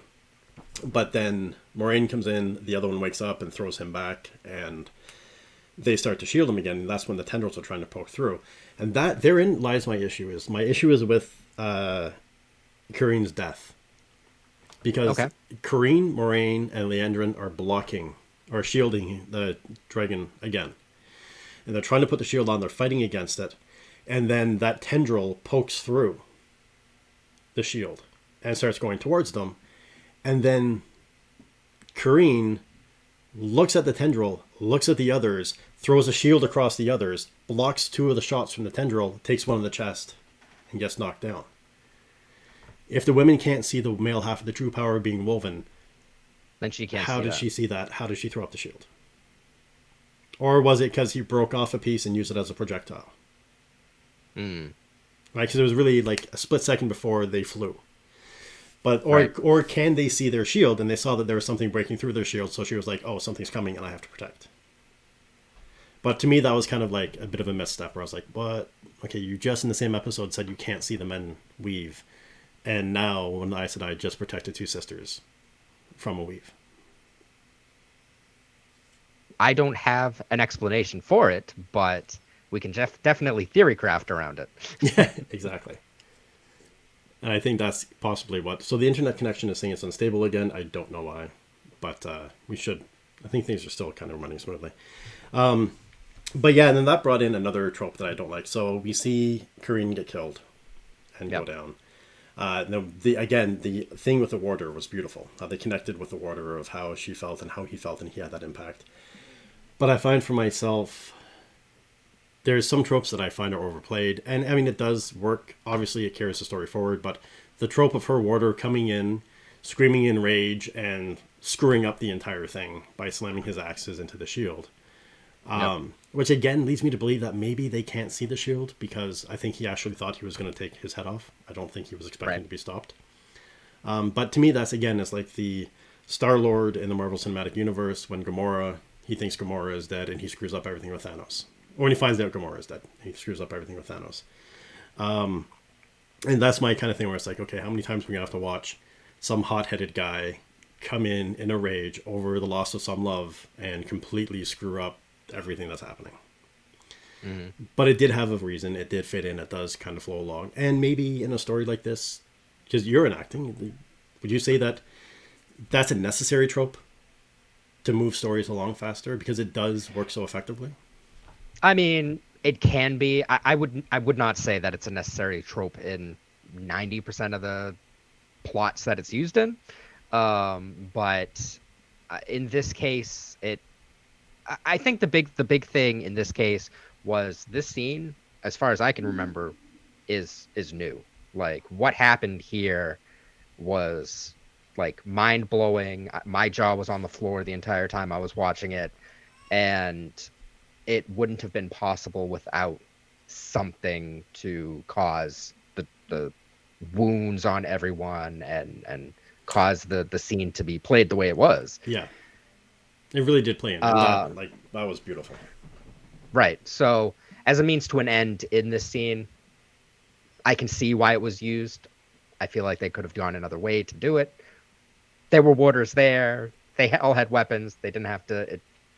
It could have been done a different way. I'm fine with the way it was done, though. Yeah, and speaking of that, I loved that, like the fact that and again, it wasn't a randomized explosion. It was like every single piece of metal and wood was directed.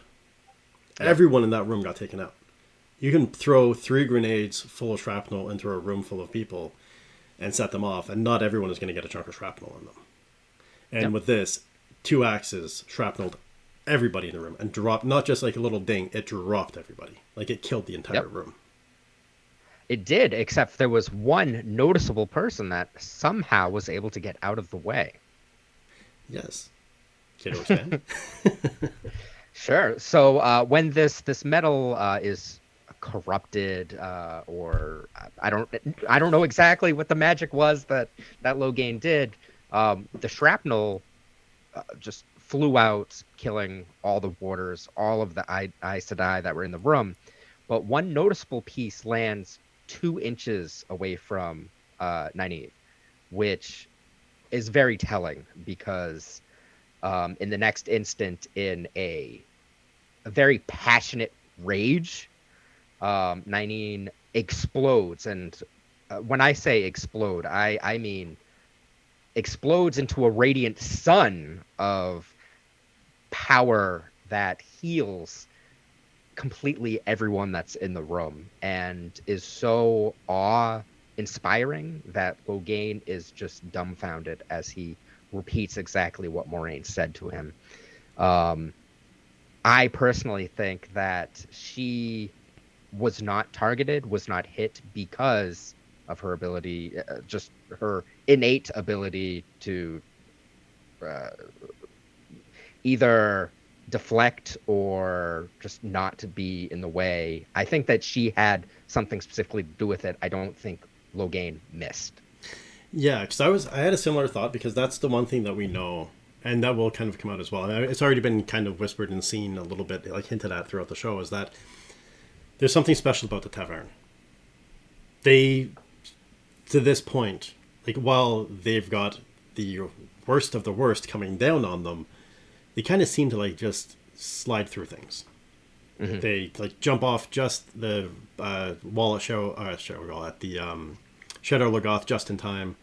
They, excuse me, they break through the grill at Shadow Logoth just in time. All this stuff kind of happens just in time. And so there's something special about them and how they're being dealt with within the pattern. But I also, to me, another thing that I thought, because I didn't look at it from the angle of there's Tavern or it was the power that protected her. For me, is that she was the only one not Aes Sedai. Mm. Everyone else there in the entire encampment was Aes Sedai or a warder. She was the only civilian. So it could have been, and she was also the only one that wasn't dressed the same as everyone else. She was dressed in civilian clothes. So we've already seen Logain at the beginning be like, there's room at my side for everyone, including my enemies. And not, so he can choose not to kill when he wants to. And then he kills everyone that's harmed him and leaves this one alive. But scares the ever-living light out of her because shrapnel lands 2 feet from her face. Or 2 inches from her face, right? Yep. So I kind of struck that. And it was the same thing when I saw that. But I didn't catch, Corrine didn't come back to life. Corrine's still dead. No, and I think yeah, Corrine's I still took dead. that. Yeah, she I didn't see anything that indicated that she came back to life, and I assumed it was because she had died earlier. Like she had already gone past the point of return. Yeah. Otherwise, So she would have been healed. Yeah, that's what I thought as well. Like, I don't think that...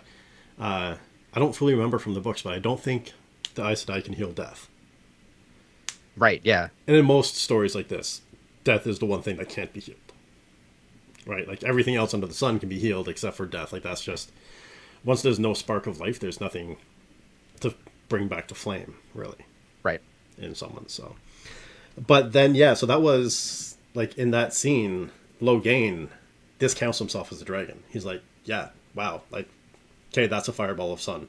Like that's just, and I have to say, I absolutely loved, because we're talking about Nynaeve's braid.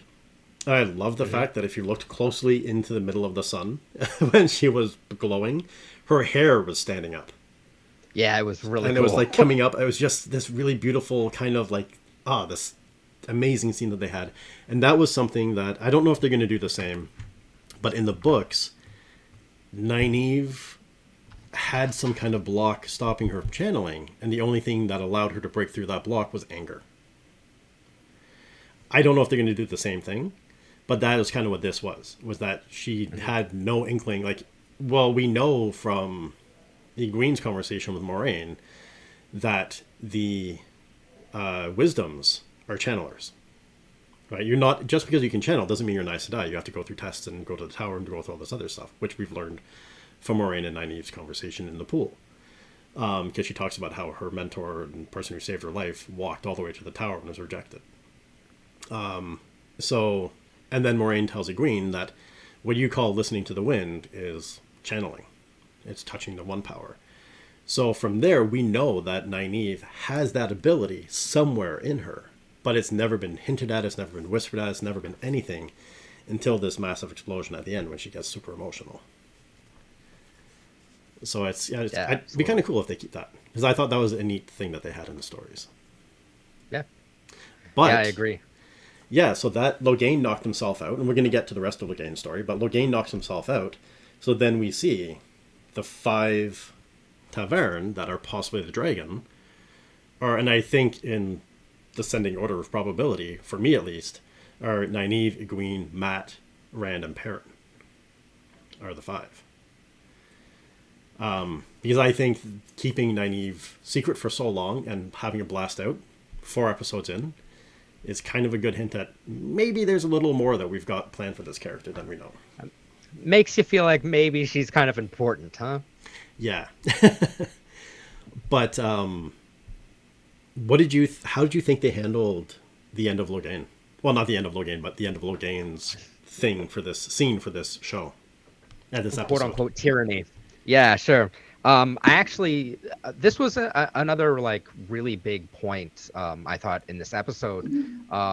So the process that the sisters invoke at the end is gentling, which is basically removing the ability for one person to touch the one source. So they were essentially removing that ability, which we learned from Tom earlier in the episode, basically destroys your will to live, describing how Owen slit his own throat.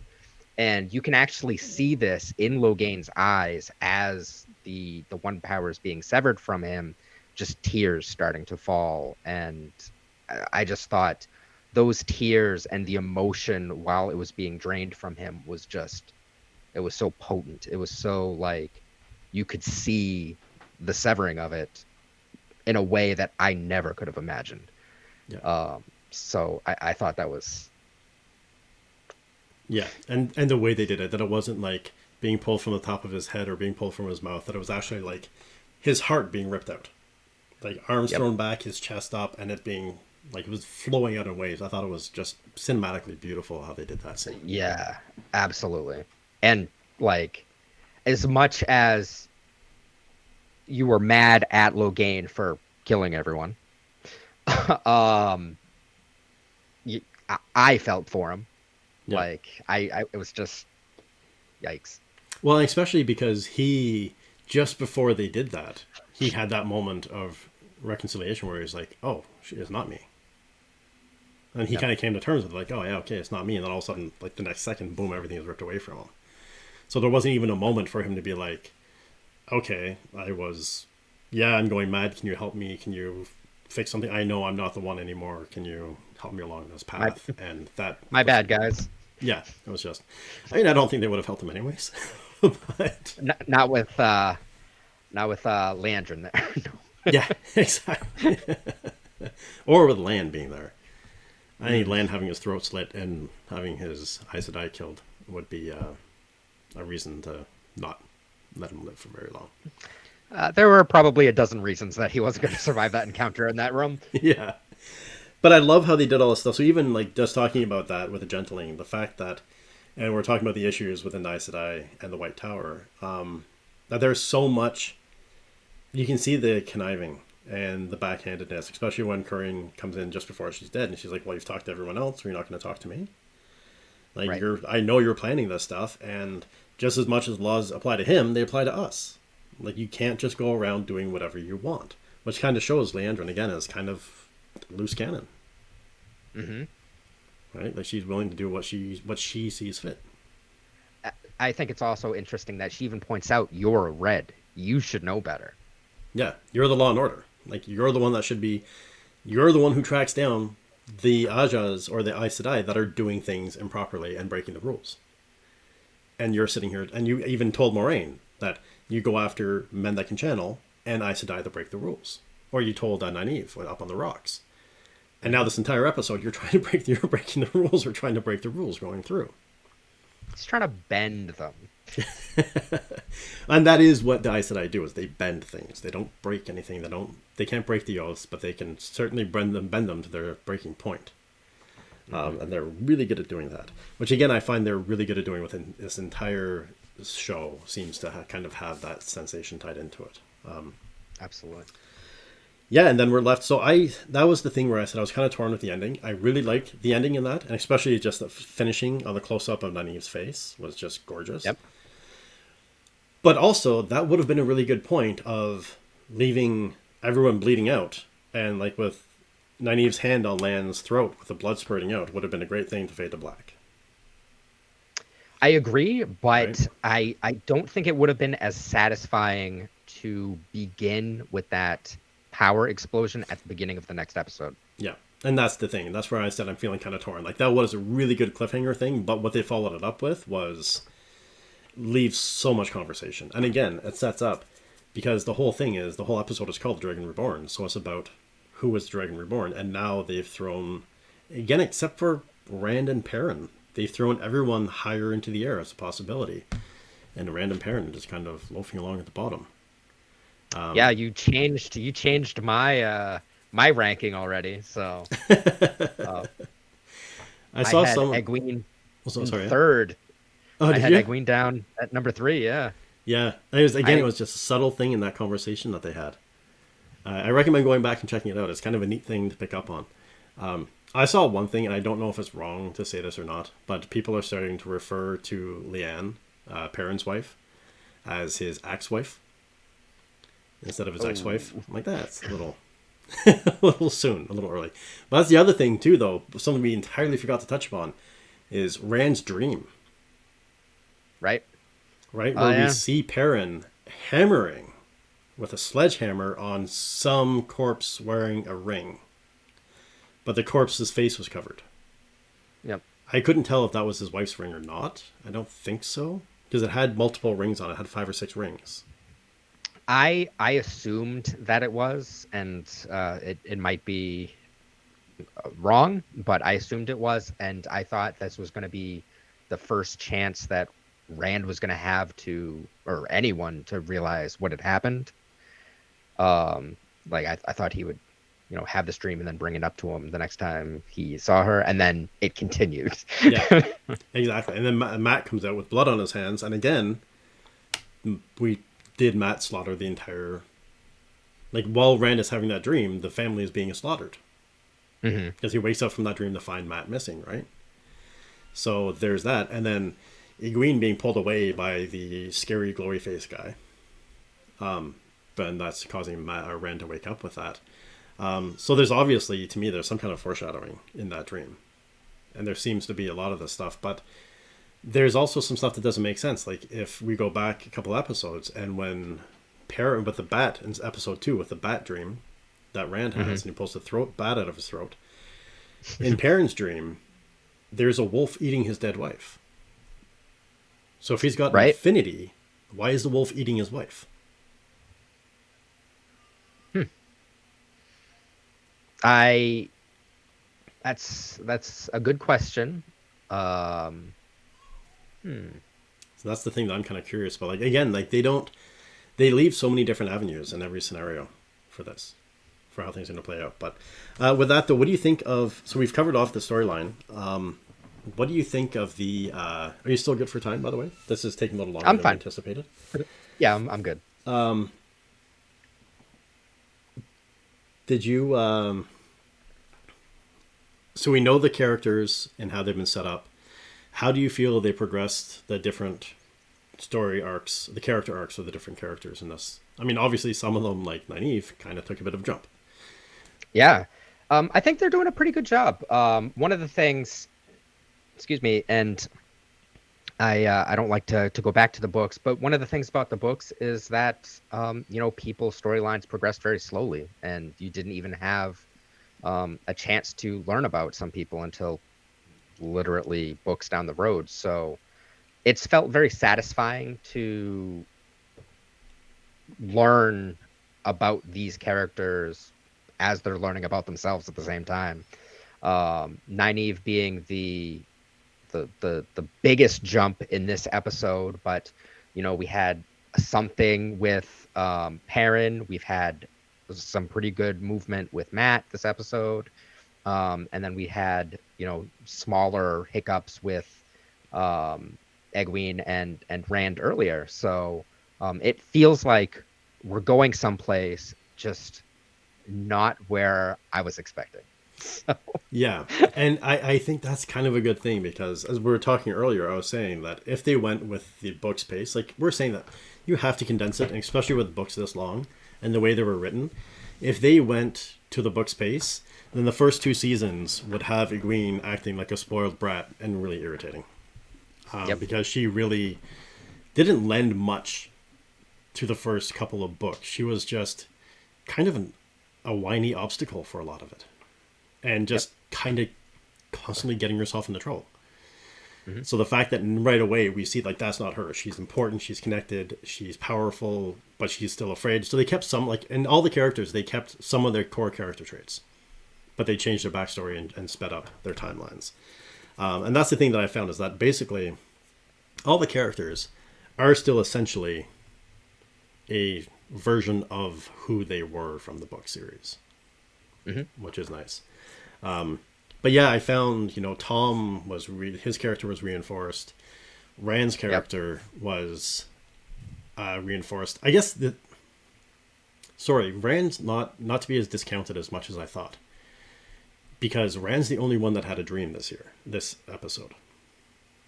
That we know of. Yeah, well that was shown. Yeah, so Yep. in this episode, Rand is the only one that glowing-eyed demon thing spoke to. Yeah. Kind of spoke to, That's right? that's true.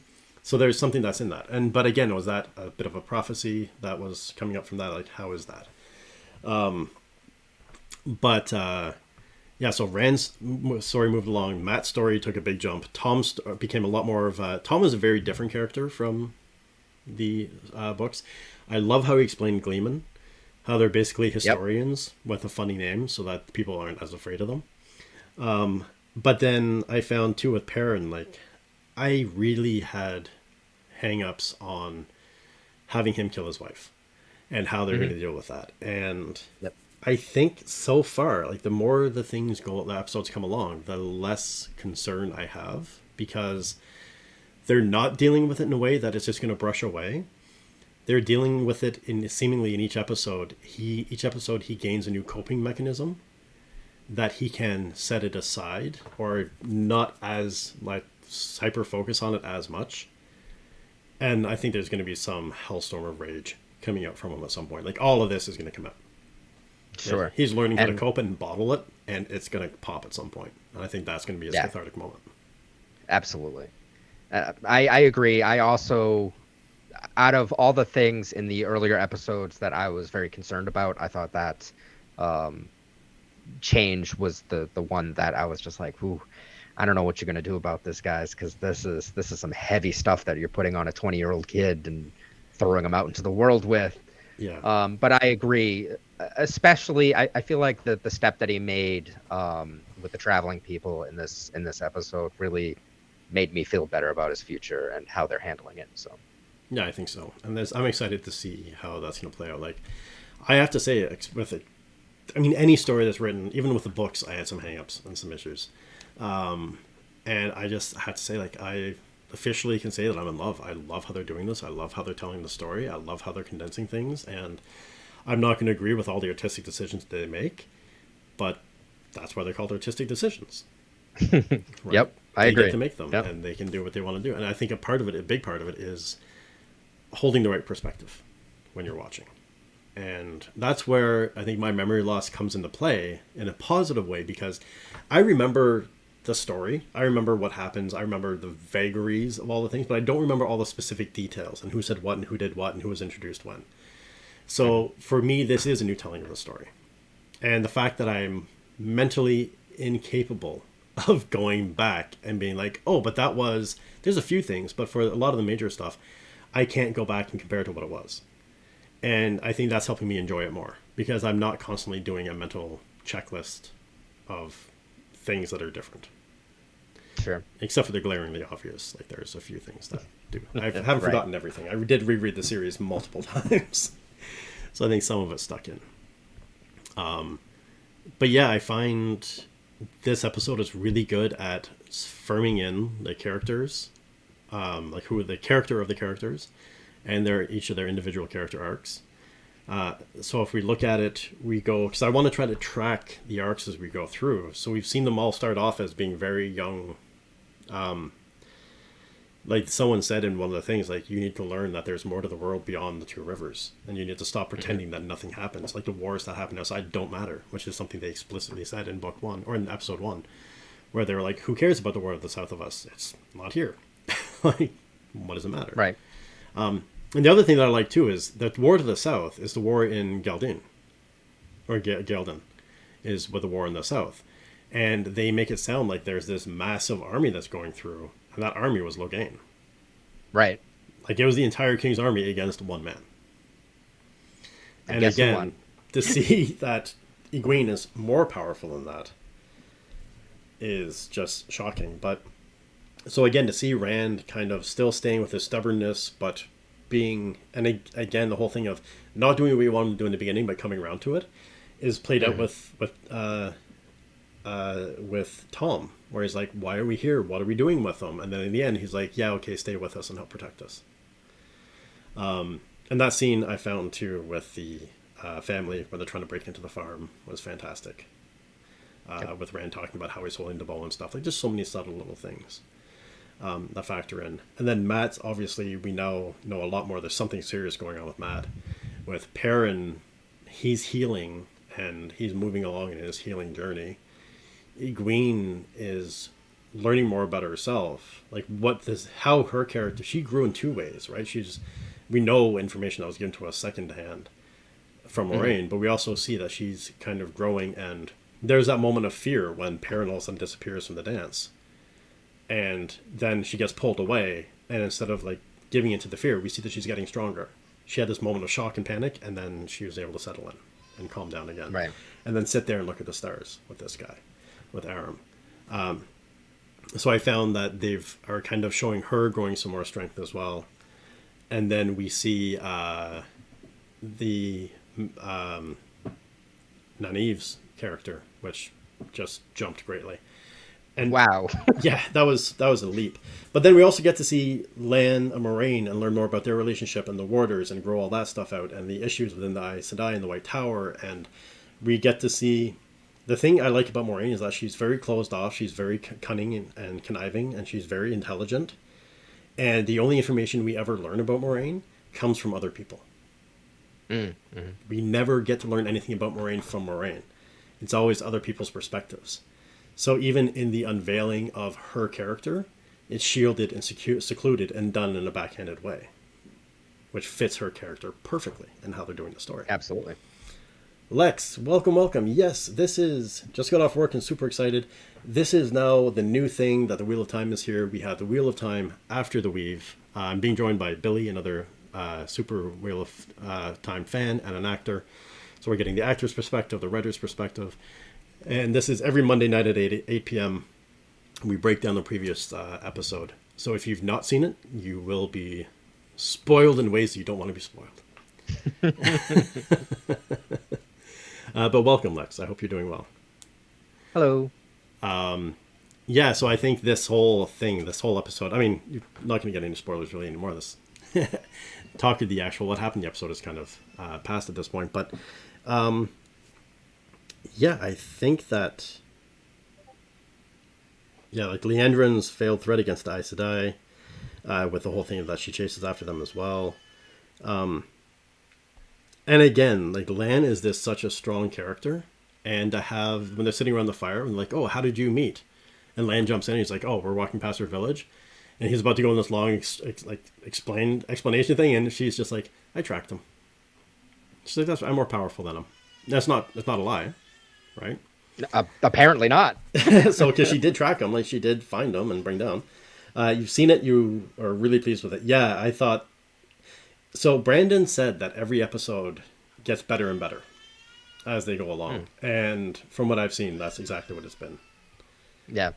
Like that's very exciting because I really enjoyed this episode. So yeah, it was. There was just so much, and this one I found like it moved fast. Like this episode moved at the speed of light, and it filled in so much. Like that's the thing I can't believe about how they're doing this is how much information they cram into each episode, how much backstory, current story, and foreshadowing that they slam into each and every single episode of this series. There's a little one again, which is really impressive. But yeah, like the tie back to the Beltane and the dancing, I thought was really great.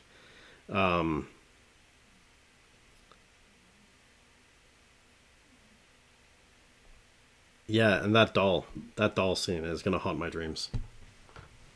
it was heart-wrenching. Yeah, they did it so well, and that's the thing I found with this is that they use shock and unexpected things very well in this show.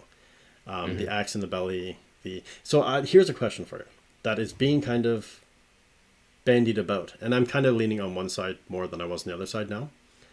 Was Perrin's wife pregnant when he killed her,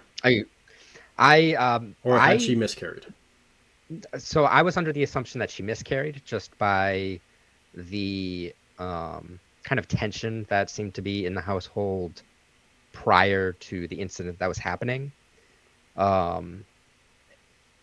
It just reminded me of a relationship where someone is miscarried and the partner is trying to get back into the normal swing of things, but having that awkward, I don't know what to say moment, and then all of a sudden Trollocs attack. Like that was how I read the scene. Yeah. I don't know if that's true. See, at first I kind of focused on the hand on the belly when he goes into the forge, and I'm like, oh, so she's pregnant. But yeah, so there's other. You think it was miscarriage, lots of other hints of postpartum. Yeah, so the thing that I found with it was the way that Nynaeve is like, the night before Beltane is like, what are you doing here? Where's your wife? Why are you not with her? So like, there's something like, normally a night before a festival, someone's out drinking with their friends. You're not gonna be like, well, why aren't you back at home with your wife? So there seemed to be a thing of, she needs you. What are you doing here? And he gets up and leaves. Like he kind of gets reamed out, and he gets up and leaves. And the fact that she's like, she's in the forge. If you're pregnant, you're probably not going to be in a very hot forge swinging a hammer. So, and there was some kind of anger that she had there. And the fact that he comes up and it was, the way he said, I love you was kind of like I still love you. Not oh, I love you, honey. It's like, I still love you. The way way, the intonation of how he said it. And the other thing that I found, there's another hint there as well that I was like, you know what? Oh yeah, plus the fact that the entire thing of Beltane is to bring back the lost souls. And she was very upset when she was putting the lantern out onto the water, and they were putting a lantern out onto the water, which again would allude to a recent loss. So once, because I first thought that I glossed over, like, oh, she's pregnant, and then someone else was like, no, she's miscarried. And I was like, so when I went back and I rewatched it, I was like, yeah, actually, there's a lot of things that kind of lead to maybe that is the thing that's there. So then that even adds more trauma to what Perrin is trying to deal with for this, right? Have you noticed the online Watt communities have turned into a cesspool? I'm glad that the negative folks are just a vocal minority. The streaming stats really speak to how well they're doing. Yeah, it's got a 9.1 rating right now. The doll on the ground was insanely sad. But yeah, I think that I I pop through the forums once in a while. So on Reddit, they've got a Wheel of Time forum and they've got a Wheel of Time show forum. And they try to block each other because they don't want people from the books spoiling stuff for the people in the show moving forward, which is a very big risk because of how they're breaking things out. But that's the thing I find is that there is some angst in the community. And honestly, I think, and this is probably going to get me a lot of enemies, but honestly, I think if you are a true Wheel of Time fan, you're not going to be that pissed off. You're going to be so excited that it's actually here.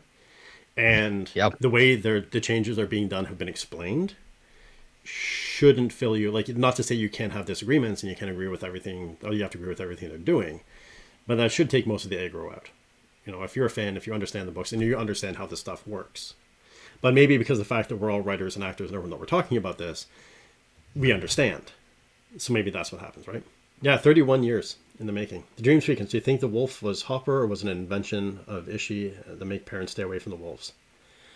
I don't know yet, but we're not talking too much about the wolves yet. So we're not talking a lot out of the books because we don't want to jump ahead and interfere with some people that haven't seen it yet.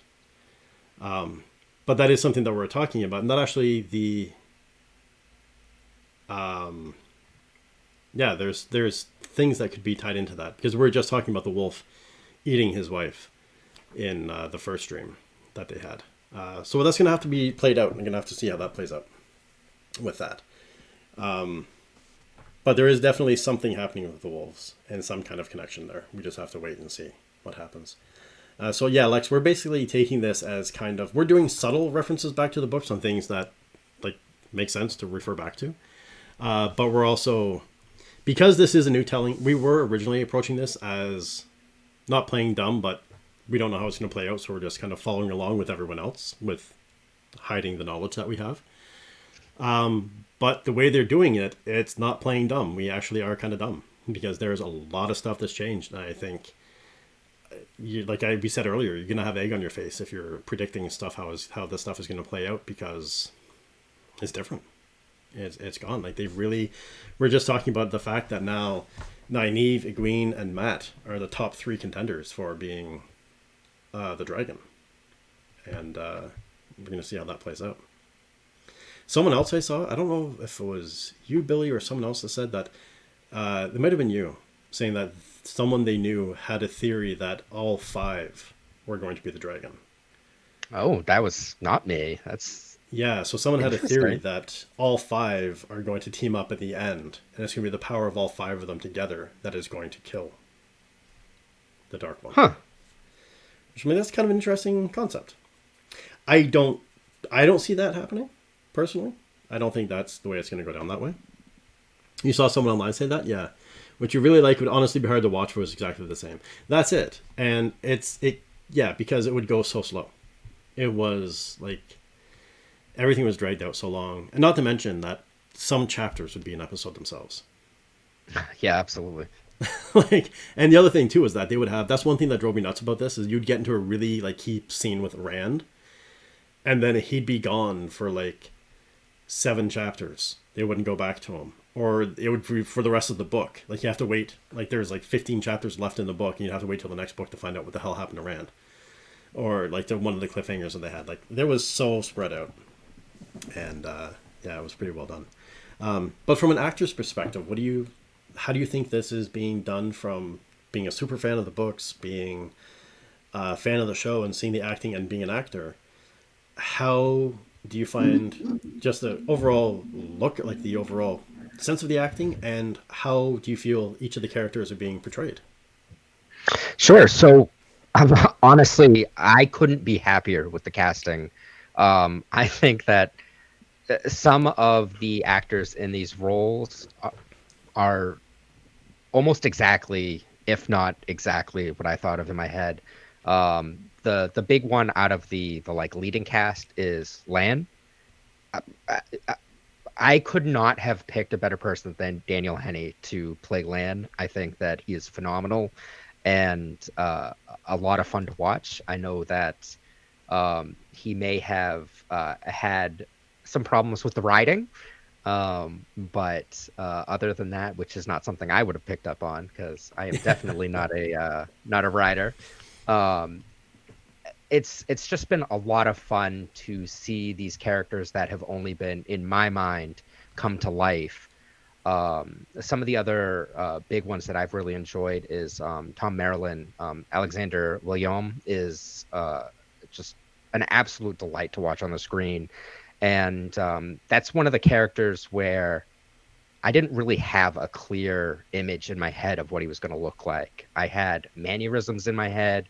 I had his cloak in my head. Like I had all these things, but I didn't know what he looked like or how he would like really act or come to life.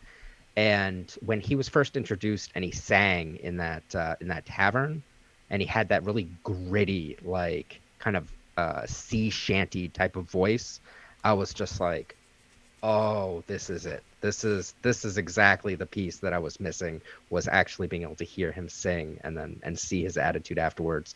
It's just been uh, I can't complain about the casting yet. Yeah. I have to say, on that note, for Tom, I don't know if you've seen the animated Disney animated Tarzan. Have you seen that? Mm-hmm. Yeah. So Tom, I always pictured as the father of the girl in Tarzan, but not like bent Okay. over and spindly, but like stronger, a thin guy with a big flowing white mustache, and that was kind of the thing that that's kind of how I pictured him. Was more of like a flowing mustache and kind of a skinnier, gleaming. Like I didn't picture him as this like built ass kicking silver fox that was going to come in. Right. But I love it this way. I love this Yeah. variation of him. It's great. He came in and I was just like, all right. Yeah. What song are you most excited to hear? I don't know. I can't really say. And again, we're trying not to forecast too far in the future with things because we don't want to give away stuff and we don't know what's going to come up. Sure. I would say I was really excited. I don't know. I liked the song of Manethran and the song in the tavern. Like I thought they were both fantastic for the tone, the rhythm, the lyricism, the words, and how it moved things forward. Yeah, Jack of the Shadows would be a good one to see. But the way it filled in so much of the stuff, I thought was fantastic. I think they're handling the story of the song writing very well. Yeah, I agree. I think the Song of Manetheren is a huge one, and one of the parts of it that really got me was not only was it filling in story, but it sounded really cool. They did a really good mixture of voices in adding the different voice parts and having everyone sing. I thought they just did a really good job for just a saddle song. Yeah, and that was something I was mentioned on the previous episode last week. If any of you missed it, is that, and very briefly, Matt is a guy that'll jump in and do anything, and is always going for the next thing. Egwene is powerful and willing to jump into any adventure. Why she was so quick to leave Rand to possibly become a wisdom and give up everything in her life, but she's nervous. Perrin is a strong supporting backup kind of character that is the strong silent type. And then Rand won't do what you want him to do on your terms, but eventually he'll come around and do what he wants you to do. And Moraine is kind of a leader, and obviously for this. And I found they pinpointed all of their characters perfectly because out of the blue, for no reason, Matt starts singing. And then Egwene immediately jumps in. She hesitates for a second, but she immediately jumps in. And she's like, hey, this is fun, let's do it. And she goes. And then Perrin waits a little bit longer and then comes in, but he comes in as the soft baritone and plays the backup supporting role of the song. And then Rand just sits there and taps his fingers and taps his hand for a while. So he's kind of joining, but not the way they want him to. And then eventually he's like, yeah, okay, whatever. And he comes in and he starts singing as well. And Moraine doesn't sing at all, but at the end explains everything. So I found just that one scene with that song and those characters really like nailed them in place as to this is who these characters are and this is how they're going to react, and they've stood true to that so far moving forward. Yeah, I thought it was brilliantly put in, written, all the above. Yeah, it was absolutely great. And yeah, I think at first I didn't like the casting of Matt, and now I'm absolutely livid that he's not going to be in season 2. Yep. I think Matt is probably one of my favorite actors in the series right now. Perrin has always been one of my favorite characters. I've always loved Perrin as a character. And I think Perrin's been cast beautifully. Like, I think they did such a good job at even just like his size, his mannerisms, his face, like his facial expressions, even his eyes. Like, if you pay attention to Perrin's eyes, they tell so much of the story. And he acts so much through his eyes. And that's the thing that I can't get over is the acting and the level of acting in this and how these actors have really personified their characters. I think the young actors, especially the five potential dragons, actually, um, I don't think I've ever seen a group of kids that can act so well in just their eyes and in subtle face movements. All five of them, you can tell exactly what they're feeling and what they're thinking by a flick of an eye or a turn of the cheek. You see it in Nynaeve all the time when she's angry or when she's thinking or being thoughtful. You see it very often in Matt and Perrin. And one of my favorite scenes, specifically talking about this, is between Rand and Egwene when they're talking. When Egwene's talking to him about becoming a wisdom, and you can see them both wrestling with the decision silently while trying to talk about it. These actors are really good, and it really lends to the credence of hiring actors that are really talented and not well known, because we can really just believe that they're the characters instead of knowing that they're from, Harry Potter.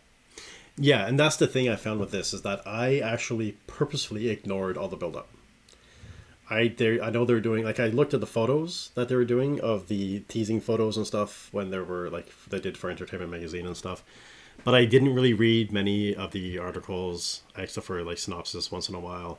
I didn't watch any of the interviews with any of the actors because I didn't want to know who they were and what they were before the show started.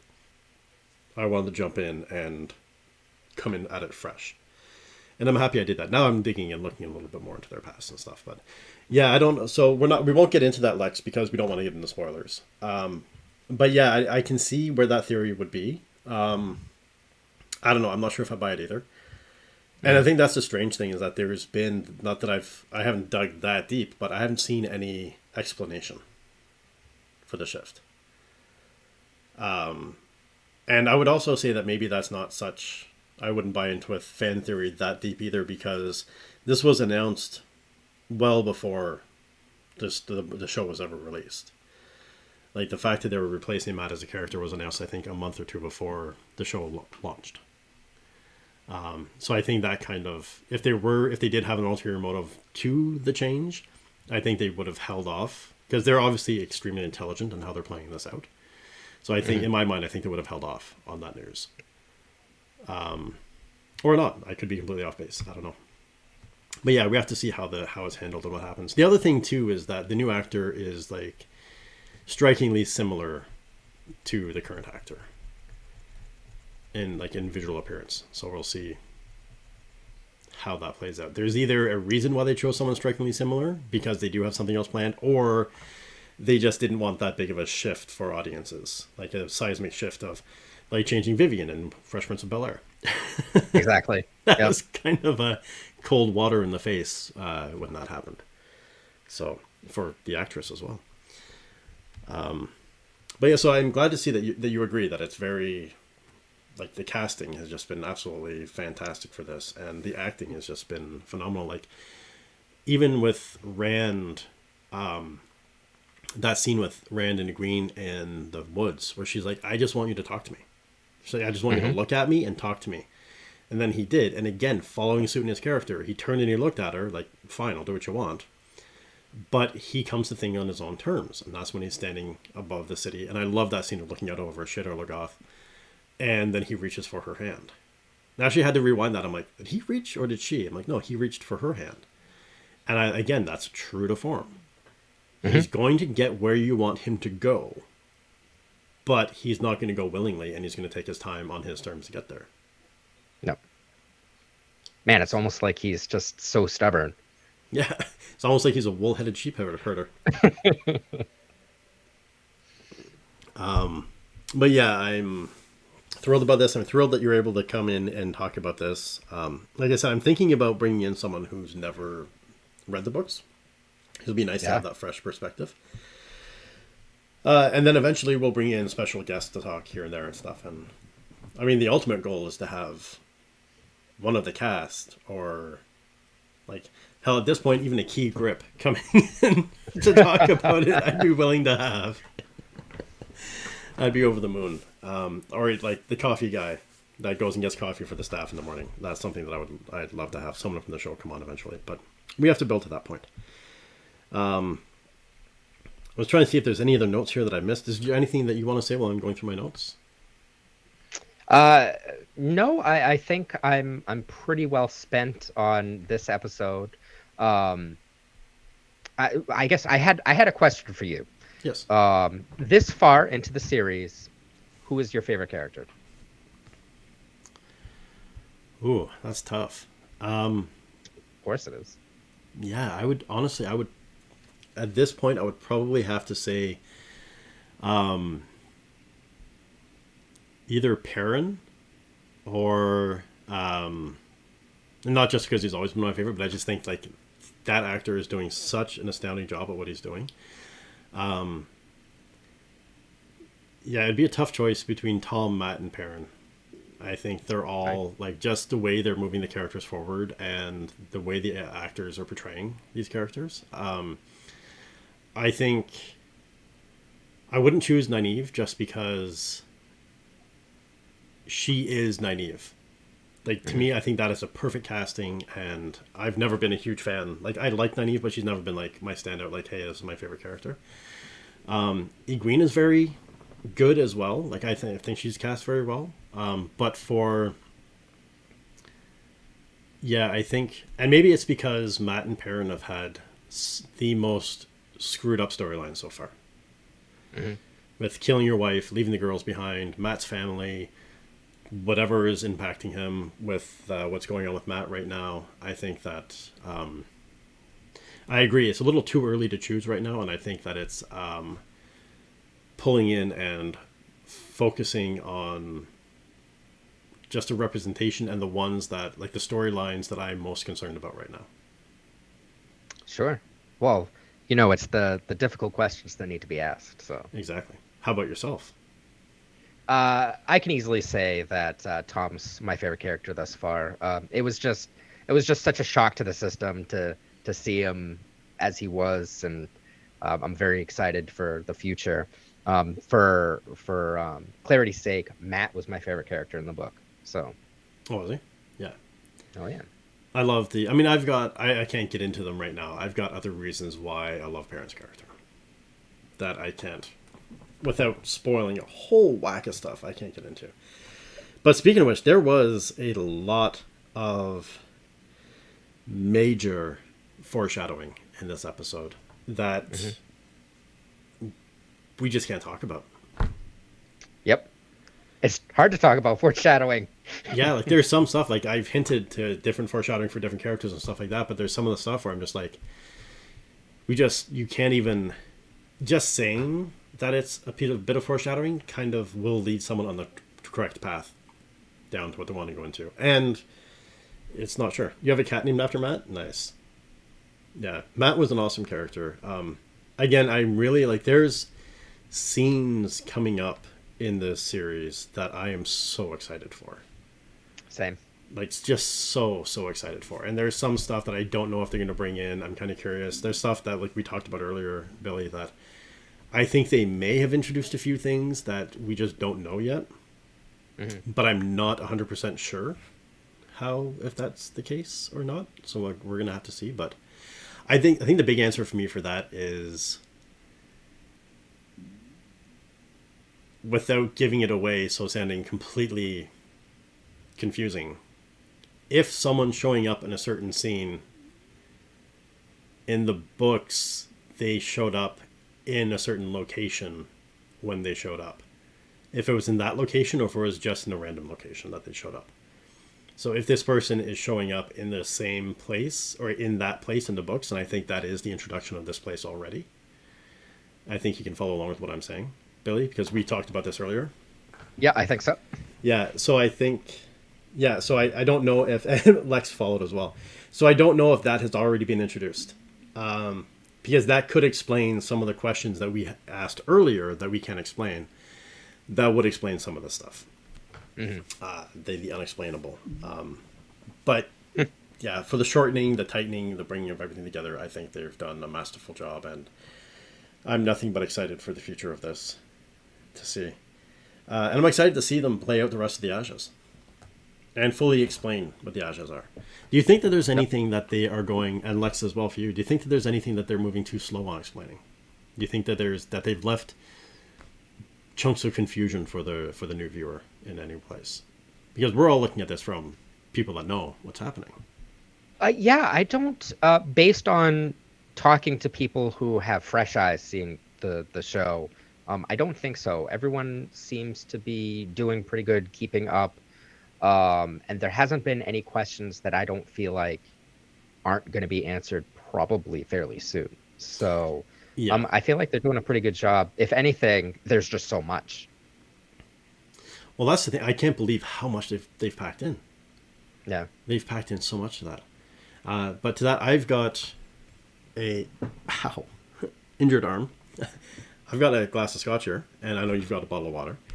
I do. So I think we should raise a toast to all of the fallen, the family on the farm, the doll, the king of Gaelden, and also Corrine, that they're no longer with us moving forward in these episodes. And, well, not dead, the one power for Logain. So cheers to all of the fallen for this one. Hey, Cor, welcome. And the ale in the cage, we missed that one for the last time. Oh, right. Yeah. The stone dog in the cage. I love how they introduced that. And that was one spoiler I did give to the chat in the last episode, is that the AL do live in different tribes, and the fact that there was a stone carving of a dog was a stone dog. So we've already kind of left it right now for this, but best guess, who is the Dragon Reborn? Best guess right now. I'm gonna say Egwene. That big tasty treat that we got, saying that Egwene was so much more powerful than Logain. It's my bet. It would be a nice little tasty treat. Yeah, my bet right now is on Nynaeve, because Moraine, like, she was kept quiet for so long, for 4 episodes, and then Moraine specifically said to Logain that you're a pinprick of light against a fireball of a sun, and then she became the fireball of a sun. Like, that was the most one power you have ever seen through the entire show being cast, was in that one moment. And the fact that, again, with the illusions and paying attention to things, Moraine says to Corrine when she heals her, I've never seen you this drained after healing someone. She's like, oh, it's because of Logain. So draining someone is healing someone is draining. You've seen Moraine. Yes, she was injured, but each time she healed someone, you saw her get weaker and weaker and weaker as she went along. And then Nynaeve comes in, blasts out the one power, heals 14 people, and then has enough energy left to mean dog the camera at the end, like, or mad dog the camera. Like, there's a power with her. There is something there. So right now, my best guess is Nynaeve as the dragon. I like it. I'm not gonna say. I wouldn't go against that guess. I wouldn't go against it. Matt, I think, is on a different course. I think they've set up so many different avenues for Matt that he could go down. That I think that yeah, I think they've set up, because Egwene and Nynaeve, they kept quiet and then they burst out. And Matt, they've kind of like, is the only one that they've actively come out and said he is able to touch. So what you're saying is Matt is a red herring. Yes. You can't say anything without doing something you shouldn't do to follow your rules. Yes. And I appreciate that, Lex. I appreciate that. And so do the people that are watching. And because we don't, that's the thing, is not everyone can make the stream when we're streaming. Because at one point I was like, you know what, there's only 2 people in here. We could just talk freely. But there are a lot of people that come back and watch it afterwards. So we do have to follow the rules. And actually that's what I'm going to do. I am going to create the 3 oaths that go across the top of this screen. Nice. Being nice. Speak no spoilers, don't reflect the book, and whatever the other one is. We'll come up with them together to create the 3 oaths that can't be broken, as we do after the weave. For that. But yeah, I think another question too is, what do you think of the title, After the Weave? Of the show?